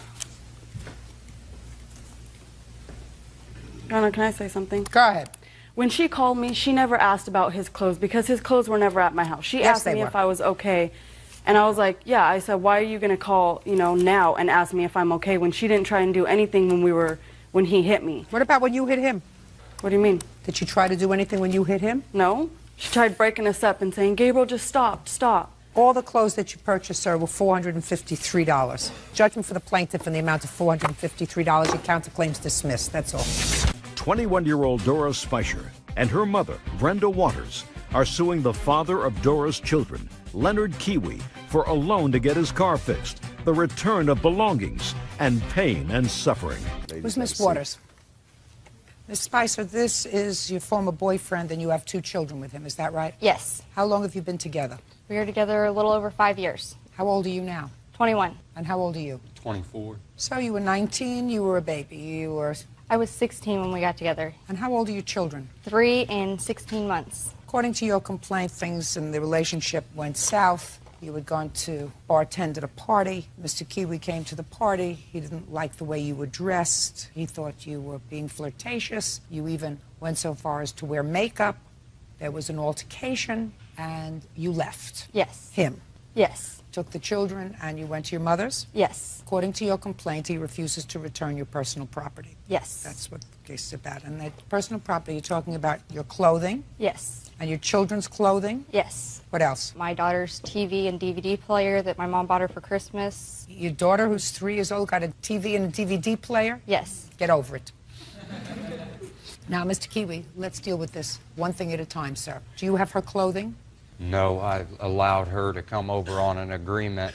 On December 23rd, they agreed to me that I wouldn't call the police on them, that they could come over and. What happened to her clothing? She came and got it with her mother and stepfather. What and about all the of her children's stuff. clothing? She took some of it, but basically almost all of it, and left me with like a couple pairs of clothes that don't even fit them. Did you go there with your mother? Yes, I didn't get all of my clothes. I still had some clothes there, and I didn't take all the kids' clothes. There's still clothes in totes in the garage that fit the girls. Well, just a second.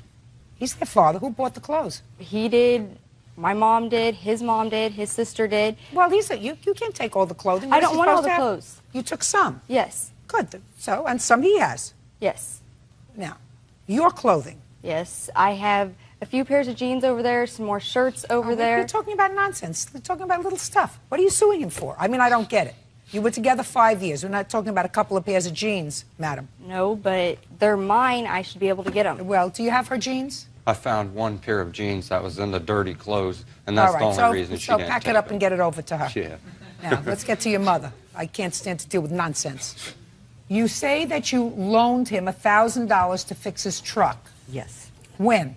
It was September 12th. What year?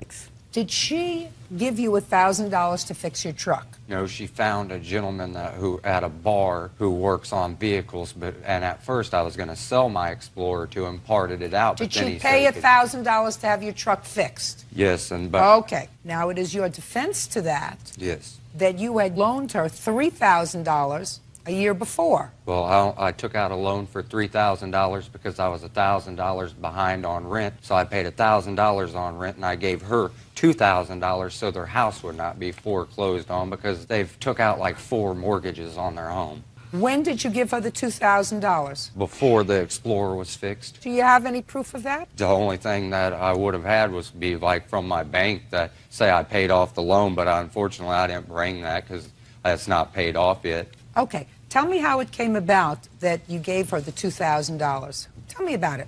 I'm a good judge of what's true Dora and what's was not. crying and stuff, and I felt sorry for him because I thought we were family then, but I can see I guess we're not. And I was just being nice and helping him out. No, tell me how it came about. Did she come to you and tell you she needed the money? No, she spoke to Dora, and Dora was telling me Dora, about it. look at me. When was it that your mother fell? Look at me. I didn't finish the question yet. When did your mother fall behind in her mortgage payments? It was back in 2005, and he did loan her $2,000, but it wasn't from a loan. It was with his 2005 income tax. I don't care what it was from. 2006. Your mother said it was 2006. It was 2006. So, how much money did you receive from him? $2,000, and it was paid back in monthly payments of $500 a month, starting with the month of April and ended in the month of August. Show me. I gave it to Dora, and they paid their rent with it. She gave me cash. This was never brought up about the $2,000. This was prior. We'd borrowed the money from him, and I've only got 1 mortgage on my house. I don't have 4 mortgages. Whatever, you have 4 mortgages, you have 1 mortgage. He loaned you $2,000. When? It was in March. March of what year? 2006. And what month did she fix the truck? September of 06. Yes. And how much did you pay him back, according to you? I paid him $500 a month for 4 months, starting in the month of April. It was originally agreed that we were going to start paying in May, the $500, but they were low on money at the time and stuff, so I started paying the money back in April. I paid him back $500 in April, $500 in May, $500 in June, and $500 in July. Did she pay you back any of the money? Not all of it. How much did she pay you back? I'm not sure. She'd give the money to Dora like she'd say, and then Dora would say that she was paying us, but I didn't see any of the money. In what month did your mother give you the first payment of $500? Around the 3rd of April because we didn't have our rent money. And when did she give you the second payment? Towards the end of May because we spent it on my daughter's 3rd birthday party. End of May. And when did she give you the third payment? Sometime in June, I don't know when. And the last payment, I guess sometime in July. I don't remember the exact date, but she paid us back. And that's why she made the agreement to fix the Explorer for us because we were down on money then. Tell me how it came about that you paid this $1,000 for him. My daughter had called me. Scott also has a Ford Escort. Just tell me, your daughter called you and what? Their Ford Escort was broke down. Scott did not have transportation to go to work. She was upset because she didn't want him to lose his job because the Escort was broke down. I loaned him some money to help for parts on that, and then I said that I would pay for the Explorer to be fixed so that they would have 2 cars that were running, because at that time Dora was trying to find a job so she could make income also. So I loaned him the money. I have a gentleman that I work where Listen I work. to me. You have no contract with him, your daughter. You know, just because they're no longer together, which is what's happened, just because they're no longer together doesn't mean that you come to court and you claim things that really aren't so. It sounds to me as if he wasn't totally a bad guy. A little controlling, perhaps. You know you're a little controlling, Mr. Kiwi. Yeah. But doesn't sound like he's a bad guy. He thought you were all family. He gave you $2,000 from his tax returns when you needed it. He didn't even ask to see the return of the money. You say you gave it to your daughter. She did whatever she wanted to do with it. She paid bills, she paid the rent, she did everything. She never showed it to him. And he was the only one working, right? So he was making a family. Just because they're no longer together and things aren't good anymore doesn't mean that you come to court over a pair of jeans that was in the laundry and fixing the truck so that your daughter would have a car and the boyfriend would have a car. She never got the now, car. do me a favor. Do me a favor. I have other things to do today. You have a counterclaim? Yes, ma'am. Well, your counterclaim says that you don't see your children.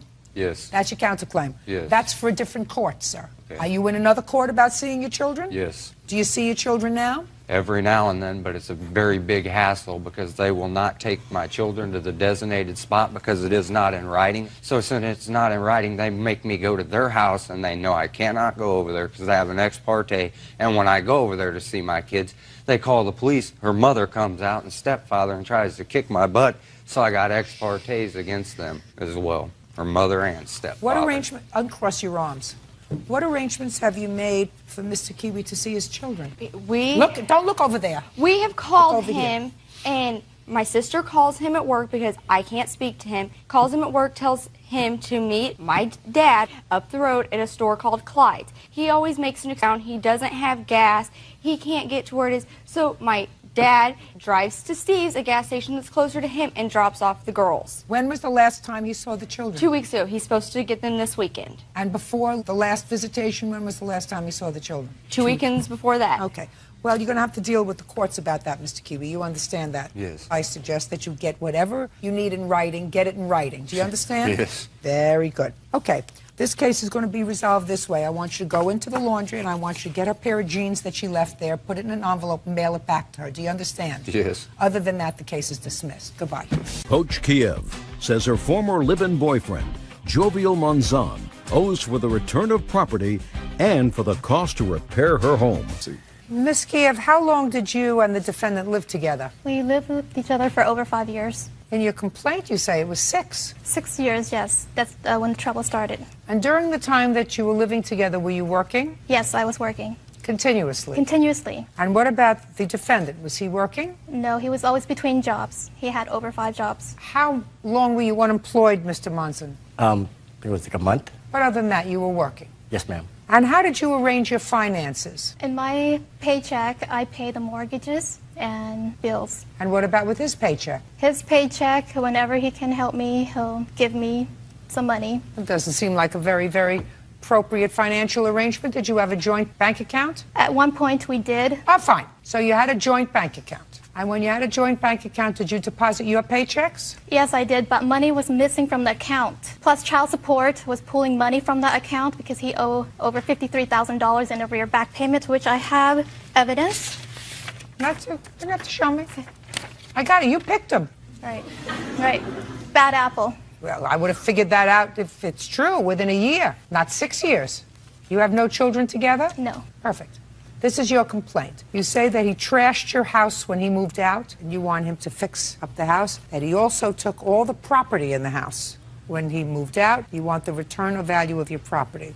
Also say that he has a car that was evidently in both your names. You don't necessarily want the car back, but you want your name off the title because you don't want to be responsible for the car anymore. Correct. Now, Mr. Monzon says that the car is just as much his as it is yours, right? Yes, ma'am. Who paid for it? Apparently I did. What do you mean apparently? What does that mean? Because she said that I didn't make the house payment, so then my check only paid the Montero, so I guess the Montero's mine then. I have.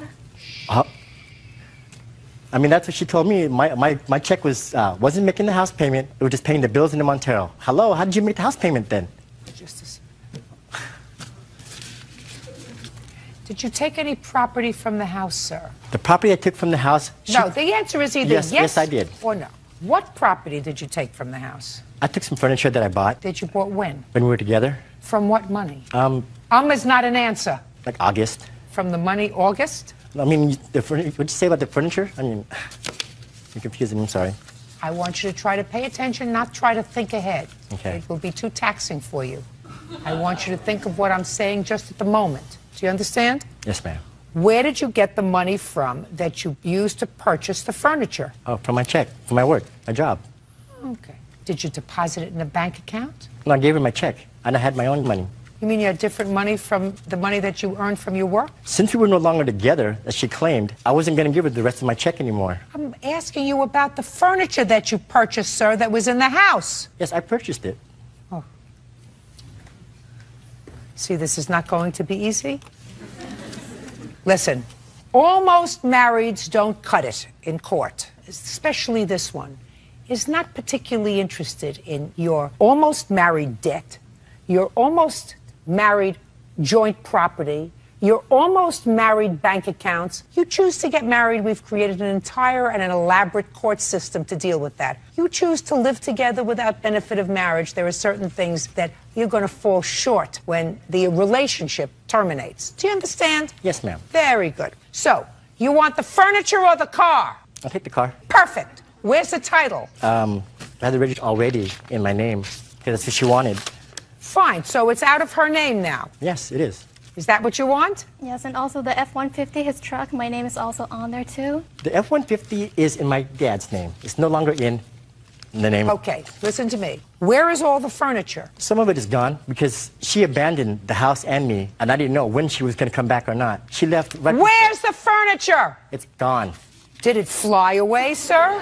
Did the earth open up and take it? Some of the furniture was still there. Okay. Mr. Monzon, you're making my life very easy, sir. Very easy. Let me see pictures of the house, please. Do you want to see the before or after? I want to see both. Okay. And the property that he took from the house, give me an approximate value of this furniture that's gone. The ones that I'm concerned about are my computer, armor, passport, necklace that I got from my mom, my late mother, and... That's not furniture, madam. You're not talking furniture. I'm talking about furniture. I didn't come here for furniture. I can't... Oh, because you say in your complaint that he emptied out your house. Yes, but what I'm concerned about is my computer, my passport... Where's her computer? The computer was bought for me. She bought that computer for me. No, I have... Just a second. It's not your computer. Do you understand? The computer is going back to her. You've got the car and the truck. Do you understand? Yes, ma'am. That's what you get. That's what I'm giving you. Period. Everything else goes back to her, including the computer. Do you understand? Within 5 days, the computer goes back to her. Otherwise, what I'm going to do is I'm going to cut an order to motor vehicles to transfer the titles to both the truck and the car back to her name. Do we understand each other, sir? Yes, ma'am. Do you know what kind of an agreement you signed when you came here? That every decision that I made, you would abide by. Yes, ma'am. Perfect. Within 5 days, the computer goes back to her in good condition. Because if it's not, I'm going to take your car away. Now do we understand each other, sir? Yes, ma'am. Perfect. Okay. Now I see the nice house. By the way, you have a passport too? No. You're going to have to write away for another passport. All right, it's got a nice house. Can I see the after, please? Perfect. Oh, my goodness gracious me. Mr. Monzone, what were you so angry about, sir? Well, I was angry at her, but I didn't take it out on the house. House don't hit back. I understand from reading the complaint that there came a time when you weren't there. He changed the locks on the house. Did you change the locks on him? Prior to November, I did. Did you let him back in? No, he kicked the door in. And what did you do? I called the police because And the police told you that you couldn't lock him out? No. Okay. Did he come back into the house? He came back into the house. How? He kicked the door into the house. You already told me that he kicked the door once. Right. And the police were called. Right. What happened when the police were called? They told me that you should have locked him up because he has every right to be here. You shouldn't have. That's what I Because I was thought. coming home from work, and I didn't know I was being locked out anyways. I would have locked you out a long time ago, but that's just me. Who made the holes in the walls, sir? I don't believe you. Okay. I don't believe you at all. When I left the house, it was in good condition. Not now. So either you did it or she destroyed her own house. Your Honor, I was served some papers from one of her lawyers saying that they hear voices in the house. And, like, if they hear voices in the house and I'm at work, hello, what did that tell you? Somebody else is in the house. Call the police, I'm being robbed. Mr. Monzon, you walked out of the house with probably the only two valuable things that were there, which were a car and a truck. Now you say one is in your father's name. How did it get in your father's name? He was the one who bought me that truck, and they just put it in our name just to show him how much they cared about us, that they didn't want nothing to do with it. He bought the truck for? For me, but to put it in our name. He put it in your name because you owed back child support, and they were going to take the truck if you put it in your name alone. Who are you kidding? No, that wasn't the reason why. Wasn't the reason why? No, but it was a wasn't. very good reason. Is that smart of me to think of that? Yeah, it is, but it wasn't though. Right. Right. I'm just going to cost you to clean up this mess. I don't live there, so it's hard for me to get somebody to go and give an estimate. I've been working with my realtor, and she's been trying to get someone out there also, and we haven't. Well, how do you expect me to figure it out? It's a lot of damage. I have receipts from when I installed the carpet, brand new carpet, and the stove that he damaged. I have receipts of it. In what year did you install that? It was July '06 when I had the house on the market. And was he living there in July of '06? July '06, he actually went to rehab, drug rehab. He was gone for a week. You had been living with him. So if you put the new carpet in the house, madam, it's from monies that you had pooled together. No, this is money from refinancing my house. How much did you take out of the house? I took out to pay off the car, which was $21,000 on the car, and Which car? The Montero. You paid off the Montero? I paid off the Montero. I have the refinancing paperwork. Shows the check distributed to Mitsubishi. Can I see that, please? You paid off the car? Yes, I did. You want the car? I do want the car back. Oh, you want the car? But he refused to give me back the car, so I said, if you want to keep the car, then take my name off the title because I don't want any responsibility. But if I can get my car back, I would love to have my car back because I paid for that. She says she took out a home equity loan and refinanced the house for $21,000 and paid off the Montero. Is that true? I have paperwork here. I guess so. I mean, like, What year is the Montero? 2002. How much was it? $800 and something that apparently I was making the payments on. So you can't pay for both the house and the car at the same time? No, but apparently she said she was. It's her car and the house. Your Honor, the house, okay, the house, we bought the house together. I mean, like, I'm not even countersuing against that. When was the house purchased? It was purchased like 2 years ago, which my parents gave her $15,000 so she can purchase the house. We I could. gotcha. So, I mean, Gotcha. And the house was put in her name? no, she put it in her own name. I said the house was put in her name. Right. Why would you Because put how my mu- name in there? Why? Because you owe $53,000 in back child support. That's why. And they would have taken your house. That's why it was put in her name. Same reason that the cars were put in other people's names other than yours. Have you paid your child support? Yes, I pay it out of my paycheck. Comes Oh, out. because now they take it weekly. out of your paycheck. Yes, I pay Good. it. Who are you living with now? I'm between houses. You're living in one of your cars? No. I'm supposed to be leaving to go to Denver. Apparently, I had to come here first, take care of this. Leaving for Denver for what? To start anew, to get away from the plaintiff. Where are your children? My children are in California. And where are you living now? I'm living in Benicia right now. In California? Yes. So you're moving hundreds of miles away from your children? Yes. Oh. Yeah, I know. I chose her over my kids. Stupid, huh? She gave me the choice. Listen to me. Yeah, I know. Nobody makes you make that choice, sir. You're right. Nobody makes you make that choice. Biggest one I made. Okay. Now, he does not have your necklace. He does not have your passport. He has your computer, which he's going to use. Do you understand? Yes. The house is in your name. Yes. Did you get a deposit for $15,000 from his family for the house? It was $12,000, yes. So you did. Did you pay them back? I did. When? I borrowed $12,000 for the first house that I bought. When I sold that house and made some money, I paid them back after I sold the first house. What about a down payment on this house? I bought it with $0 down. With $0 down? Yes. The money was to put in the bank to show that I can make the payment. And where did you get that money from? I borrowed from my sister and from his mother. From his mother? Yes. Did you give it back to her? I did. Yes, I did. Did she give it back to your mother? I don't know. You were there. Okay, fine. Okay. You get your computer back, and I believe that you're entitled for money for the car because I believe that you made a substantial payment on the car. He's going to take your name off the title. He says he's already taken care of that. But I believe you when you say you took out a home equity line of credit, and from that you paid off the Montero, so I'm giving you a judgment for $5,000, unless you want to turn the car over to her. What's your pleasure? I'll keep the car. Judgment for the plaintiff in the amount of $5,000. That's all. Isla Wiley says her former roommate, Paris Scott, owes for unpaid rent and utilities and car damage. Paris claims she was a guest in Isla's home, but never a roommate. Ms. Wiley, according to your complaint, the defendant was a friend of yours. She ran into some difficulty. You allowed her to move into your apartment. You claim that the agreement was that she would pay you rent. She did not pay you rent or her share of the utilities, which was also part of your agreement, and you want her to pay you for that. According to you, prior to that, she had borrowed your car, took it to a party, and it came back damaged. You want her to pay for the car damage. Ms. Scott says that there was never a rental agreement between the two of you. You were doing something to be kind to her, and that you only became angry with her when she had some sort of a private conversation with your boyfriend and told him some things that were very personal that she knew about you. You became angry, told her to leave, and then concocted the story about rent. And she would like her personal property back. You indicate that you do have her personal property, and that personal property she's going to get within 5 days of today. She can come either with a marshal or by herself to retrieve her property. Please have it ready for her. So I've taken care of your counterclaim. Okay. Understood? Yes. Good. Now, let's take care of your claim. How long do you know each other? About 5-6 years. And when did she move into your apartment? February 2009. Where was she working at the time? Forever 21. How long has she been working there? I'm not for sure. Maybe about a few months, 3 or 4 months prior. And who had you been living with before? Me, I've always lived by myself. Perfect. That's the way you should keep it, Miss Wiley. I mean, as far as roommates are concerned, you can certainly meet somebody and decide to set up housekeeping. But as far as taking in a roommate, it's always a problem. What made you open your house to her? I've known her for a long time. I thought she was a good friend. She didn't have a lot of friends because of run-ins that she's had with her other friends.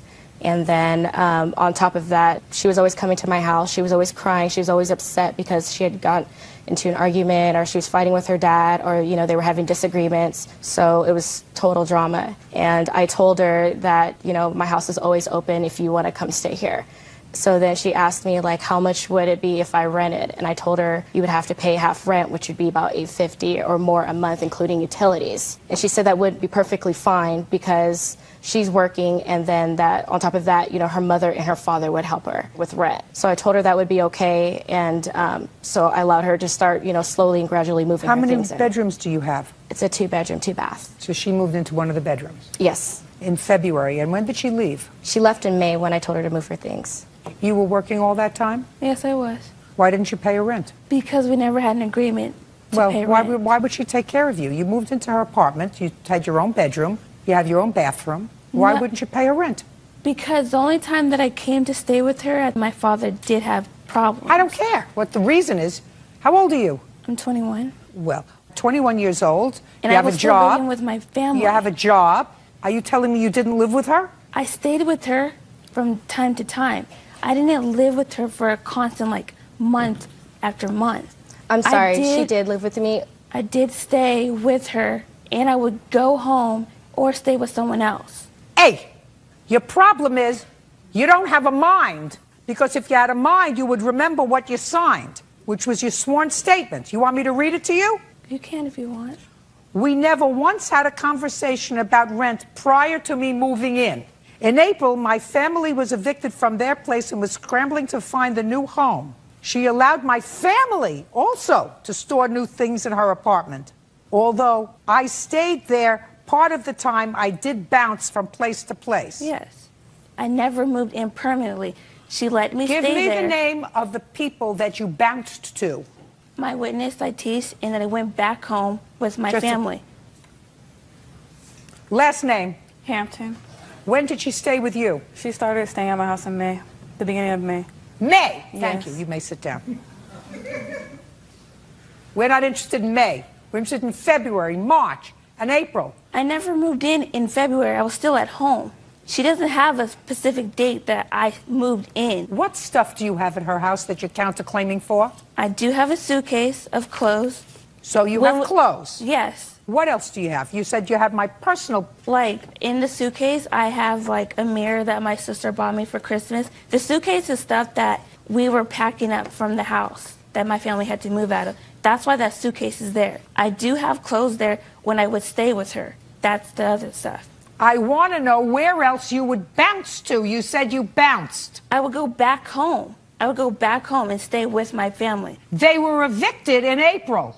No, they weren't. Yes, you said my family was evicted in April. Not in April, because we just moved In out. April 2009, my family was evicted from their place. I never said in April that...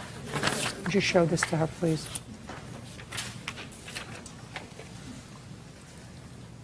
That's your statement. That's your signature at the bottom. I know what it says. So is it wrong? My family did not get evicted in April. They were still at their house. So I'm asking you a question. When you wrote that down and swore to it, it was wrong. Yes, the date is wrong. Give it back to me.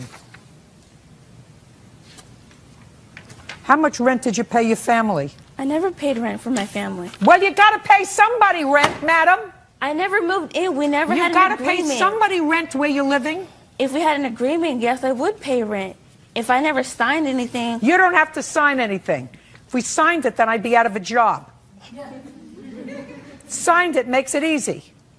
Now, let us say I believe you, which I don't, that you weren't there all the time, you didn't live there, you never formally moved in, you never signed anything, whatever else it was. Then she was just being nice to you, right? Because she was my friend. She was being nice to you, right? Yes. You explain to me why you gossiped behind her back to her boyfriend? I did not gossip behind her back. Really? Her boyfriend texted me when she left for her cruise to Mexico. He texted me and asked, can I talk to you because I have issues with my girlfriend, Isla. I never responded back to him. You never responded, so you never had any conversation with him? No. No, so just a second. So you never, well, then you must be wrong that you never had any conversation with him. She is wrong. You want me to call him and find out? Yes, you can. Yeah. The only time me and him talked was the night we were going out, all of us. And he asked me, Paris, I have a feeling that something's going on. And I told him, if you really believe something is going on, why don't you guys take a break so you can figure out your thing and she can figure out hers. She has been having issues with her boyfriend. Jealous. Yeah. She's jealous. Exactly. Right. Did she have an arrangement with you to pay rent? Yes, ma'am, she did. Yeah, I believe she did too. When did she move in February? She moved in actually 2 days after Valentine's Day, so I'd say Well, the 16th. so we're going to discount February. We're going to go right to March and April. Yes, ma'am. Those 2 months. And your total rent is what? I would say $850. Okay, so she was supposed to pay $4 1/4? Yes, ma'am. Now tell me about the car. Well... Make sure I get it right. Do you understand? Yes. Okay, well, the night before, she drove my car. She had to rent a car because she did not have a vehicle. She went down to the club, and I guess she had the windows busted out. Somebody busted out the windows and stole her belongings. In the rental car? In her rental car, yes. What did they steal? They stole my purse. You left your purse in the rental car? In the trunk, yes. Go ahead. So then, with the rest of her problems that she always had, she came to me crying, saying that somebody stole her things, she had nothing, and that she needed to use my vehicle. Because every excuse with using my vehicle was, my family doesn't have food, my family doesn't have money, my sister's left at school, my brother's left here, my brother's left here, can you please let me use your vehicle? So she always used my vehicle. So she got her windows busted or whatever, so the very next night, she wanted to go downtown, and I said, you could use my car. Please be careful. And, right. So she came back with the vehicle. She actually came back with her boyfriend, and they got off the car, and I came outside, and I'm like, what happened to my car? She goes, what do you mean, what happened to my car? I'm like, my car is keyed, and it's really obvious. You could see it at night. The whole car was keyed. Somebody ran the whole key through it all around the frame, everything, and then someone even kicked it in. Then she told me, oh, I don't know what happened. I don't know what happened, but I'll help you fix it, or I'll fix it. Just a second. Did anybody that you know see what happened to the car? No. Okay, so what happened to the car was a criminal act. Correct. And she had your permission to drive the car. Yes, ma'am. She's not responsible for it. Okay. She's not responsible for someone else's criminal acts that are done to your car if she had the car with your permission. Do you understand? Yes. Okay. But she certainly owes you for rent. Anything else? No, ma'am. Very good. Judgment for the plaintiff in the amount of $850. Make arrangements to pick up your suitcase within 5 days. Okay. Understood? That's all. Please excuse me. Step out. 21-year-old Kristen Capizzola is suing her former roommate, 22-year-old Joshua Courier, for rent, a broken computer, and the cost of pay-per-view adult movies. You know, I decided that we could save the judicial system a whole bunch of money and just have much smaller apartments that were cheaper, that people could have themselves so they don't have to have roommates. And we would be able to save as a community fortunes of money because we wouldn't have all these cases. Then I would, however, be out of a job, and my children would be very unhappy. Ms. Capizzola, the defendant used to be your roommate. You claim he owes you some money. He owes you money for rent and utility bills, and he damaged your computer, and he downloaded porn on your computer, and it was very messy. Mr. Courier says, I'm cute. Aside from saying I'm cute, he says, well, he sort of ran into some difficulty, and he's going to explain it all to me. This is the girlfriend? That's a friend. This is the girlfriend that downloaded the porn on the computer. Nah. What do you do, Mr. Courier? I sell phones. Cell phones for whom? T-Mobile. How long have you been working for them? Like 2 months. How much do you make at T-Mobile? It's hourly, like $8 or $9 an hour. You take home a paycheck every couple of weeks. How much is your paycheck? Roughly $850. And who do you live with? I live by myself. What is this? I mean, is that a question or is that a statement? I live by myself. And how much rent do you pay? It's $650. You have a car? No. Have any other big expenses? No. Great. So you would say you're on your feet financially? Yes. Great. That's really good. Because one of the things that Ms. Capizzola says is that you told her you would pay her back for covering your rent when you got on your feet. Yes.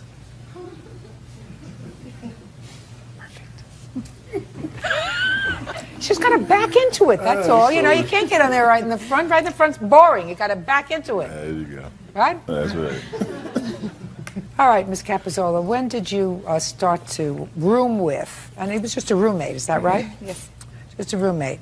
The charming Mr. Courier. October of 2006, he contacted me looking for a place to stay. I offered mine and my mother's home, with her permission, of course. We lived together there for approximately 3 weeks and then signed a lease in mid-November to move out. How long had you known him? About 3 years. From where? We met at a party. You thought he was cute and nice? Yeah. He is, yeah. He's just a mooch. Yeah. So, you moved into this place in November. Both of you signed the lease? Yes, we did. Now, he paid his rent for a while, and then according to No. him, he hit some hard times. The rent was never paid to begin with. The first month we were there, he mysteriously lost a money order, and I was forced to pay the entire months of that rent. How much was that? That was $320. But the next 2 months went well. He did Great. pay rent on time. Great, well, that's what he says pretty much. Until April of 2007. Correct. What happened in April 2007? My check bounced. She called me and told me that it bounced when I was at work and that we need to figure out how we were going to pay it. And so showed up at the lease. I don't know, like a week went by. She called me and told me. Get over, please. You know I'm getting older by the second. Okay, Did she cover your rent? in April? Yeah. No. You paid it. No. Who paid it? Nobody. How could you not pay rent? Did you pay the rent? Yes, I did. Of course she did. You mean the landlord says you're such a nice guy, I'm going to let you just breeze over? How much rent did you cover for him in April? For March and April, I covered $960. Total, I covered $1,600 and six. Now, according to you, you don't really deny this in your answer. You said, I always paid my rent until April when I was having money issues. Kristen told me not to worry. She told me just to get back on my feet. Yes. Well, you're back on your feet, right? Yes. So you got to pay her the rent. I don't feel like I owe her the money because she told me not to worry about it. She said, sign yourself off the lease and then move out by the 1st. And I got the rest. And she was there. 1st of what? The 1st of May. 1st of May? Yeah. Well, we're talking about March and April. When I paid March rent, my check bounced. And April. Well, I understand that. And then April, I had like a couple days until rent was due. And that's when the check bounced. That's when she called me and said the check bounced. We're talking about rent for half the month when you first moved in, when you didn't have it, and for 2 months. Yeah. March and April. And you moved out in May. Is that right? Yes. That's all I'm talking about. Do you have proof that you paid that rent? No. And are you back on your feet? Yes.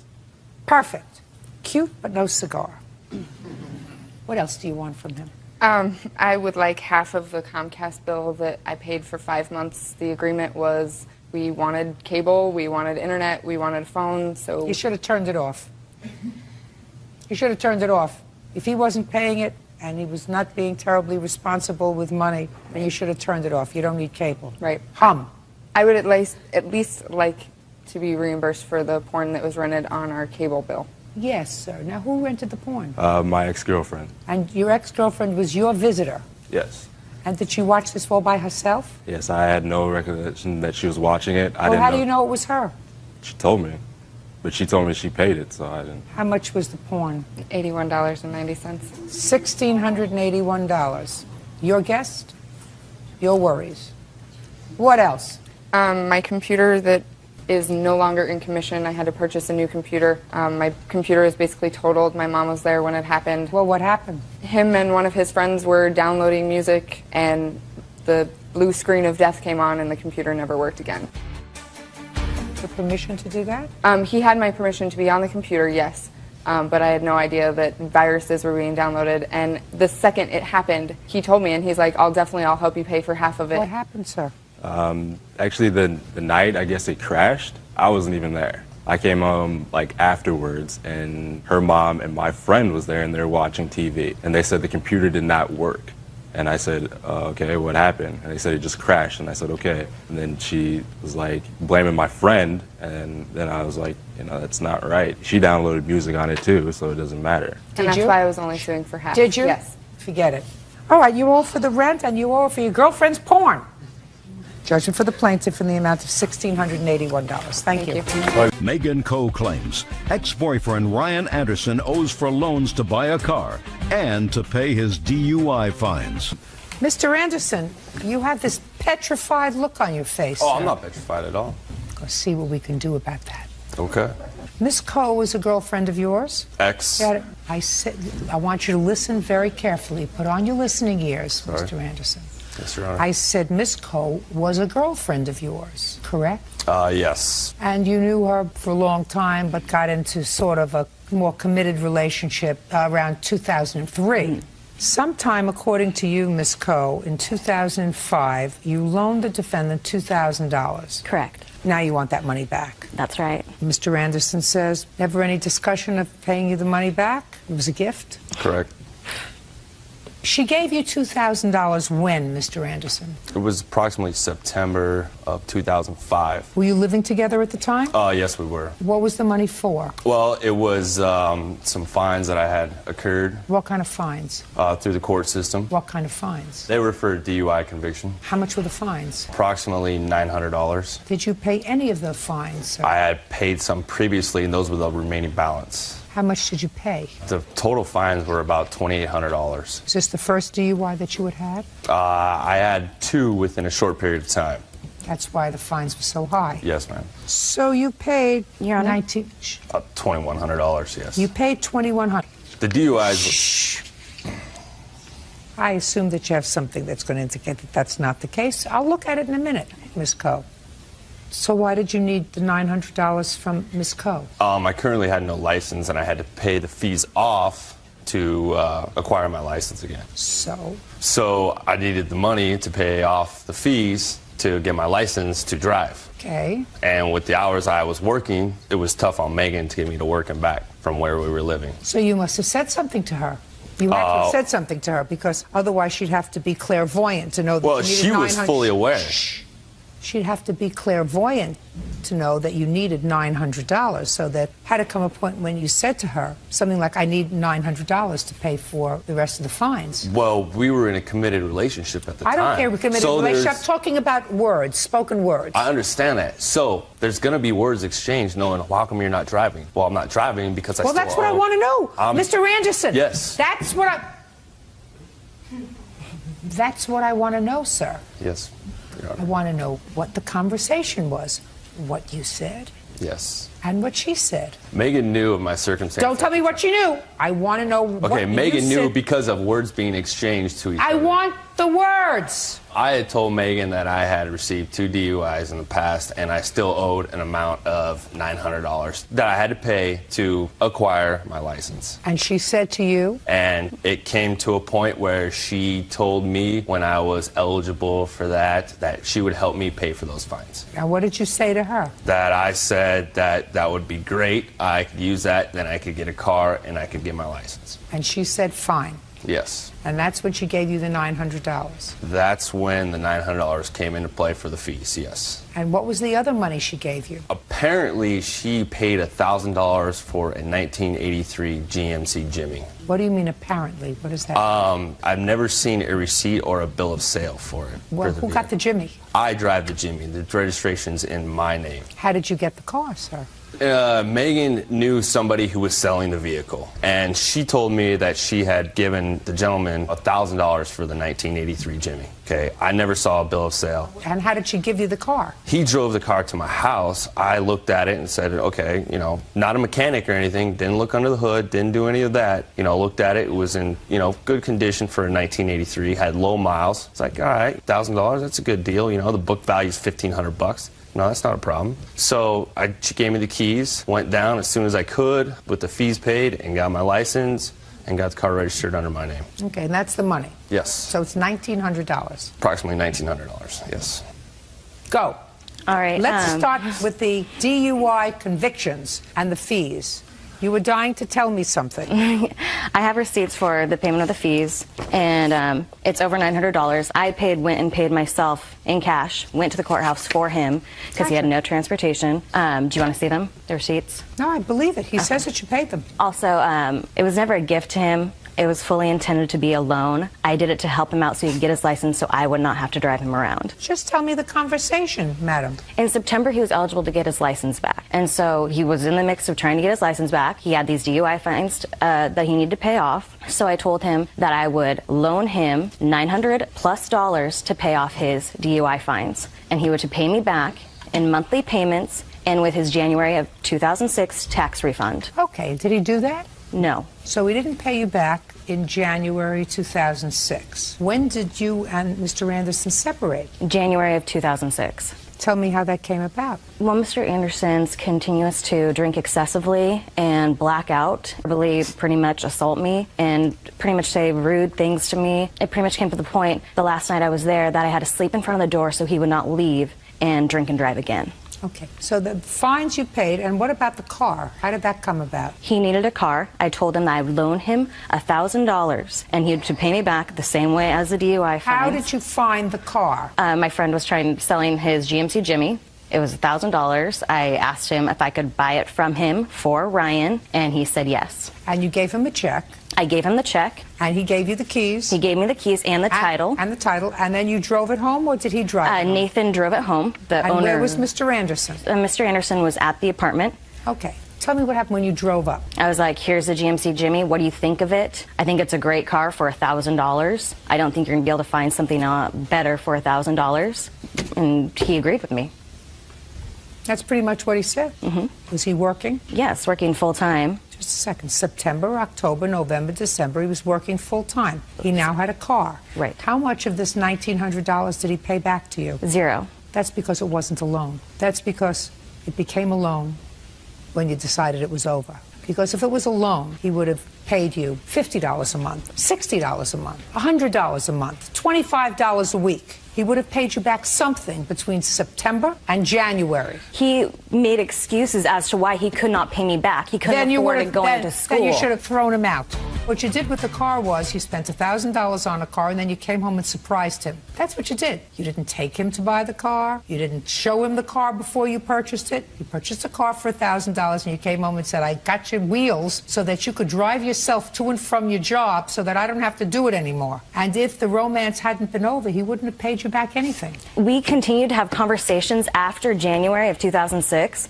On the telephone. I have a witness hearing me speak to him. I have a letter stating all the information from the maker of the transactions I did, having conversations with him, making payments. And B, he's going to testify as to what you said to him on the telephone? As into the payment arrangements that we have discussed payments on the phone, and he makes excuses every time why he cannot make a payment to me. He was supposed to also pay me with tuition reimbursements from his work. He always made an excuse. He had other bills to pay, so forth and so forth. And that is why I took it to small claims. A year and a half later, a year and a half after you laid out $1,900. Well, I told him that he had the chance to pay me, and after a quarter of a year, then I would take him to small claims. After the romance is over, madam, is not the time to say now you have 3 months or 4 months or 5 months. I mean, I'm sympathetic with you, but you were in love with the guy and you thought your relationship was going someplace and you wanted him to have the means to get to work. So because I did him a favor, I shouldn't get paid back a loan that we agreed. We had a verbal agreement. Listen, I have to make a judgment as to whether or not you, who are sharing a home and having an intimate relationship with somebody, has said to them, this is a loan. You will pay me back in January out of your income tax returns. This is a loan. I am giving you $1,000 towards a car, but you go and buy the car, you purchase the car, you come back, you show him the car, and give him the keys. That's not a loan for a car. So, Ms. Coe, what I'm telling you is, I have to make a judgment. I'm sympathetic with you. I'm sympathetic with you. You're out $1,900, and if he had any moral fiber, he would pay you back. But if you gave him this money in September, and from September to January, he was working full-time and made absolutely no attempt to pay you back a nickel, not $5, and you tolerated that, I have to assume it was not a loan. Period. Your case is dismissed. That's all. Barbara Zeraldo says her granddaughter, 15-year-old Tasha LaChance, is responsible for overdraft charges on their linked bank accounts. Tasha claims her ATM card was stolen. Ms. Zeraldo, this is your daughter and her husband? Yes, it is. And this is your granddaughter? Yes, it is. Clearly, from what I've read, you adore your granddaughter. Mm-hmm.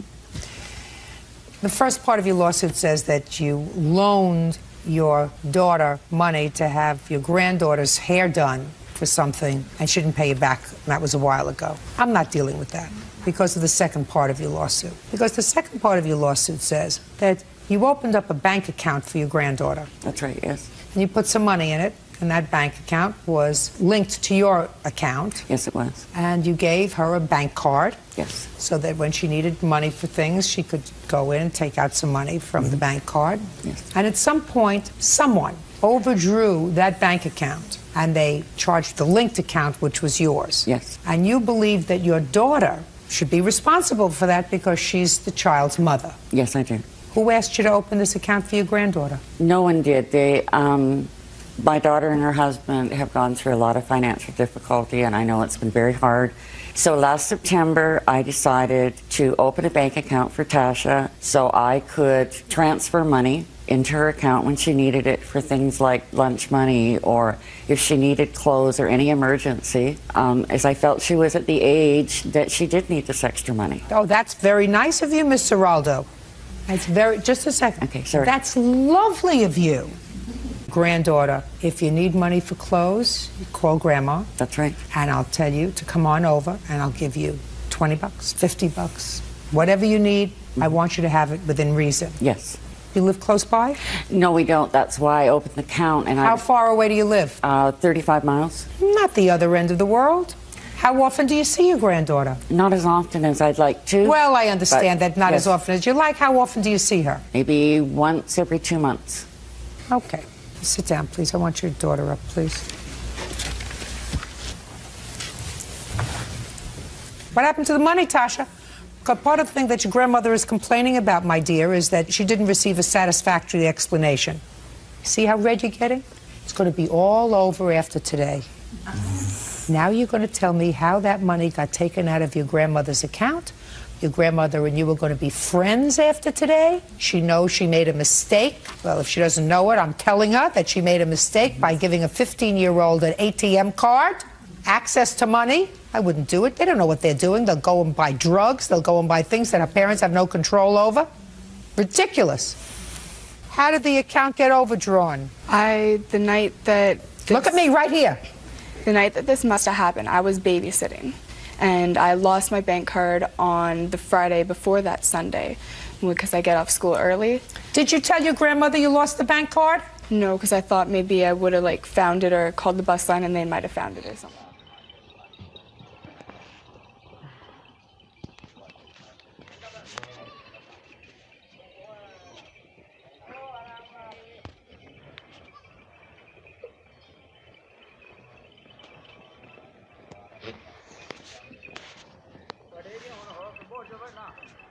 Board तो बड़ा खाला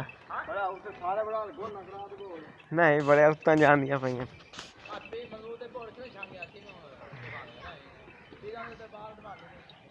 ना मोड़ साह बड़ा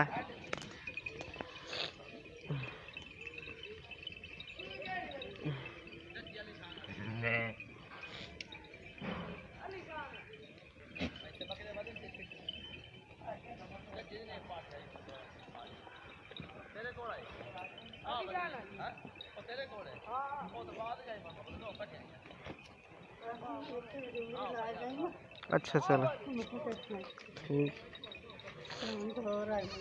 ठीक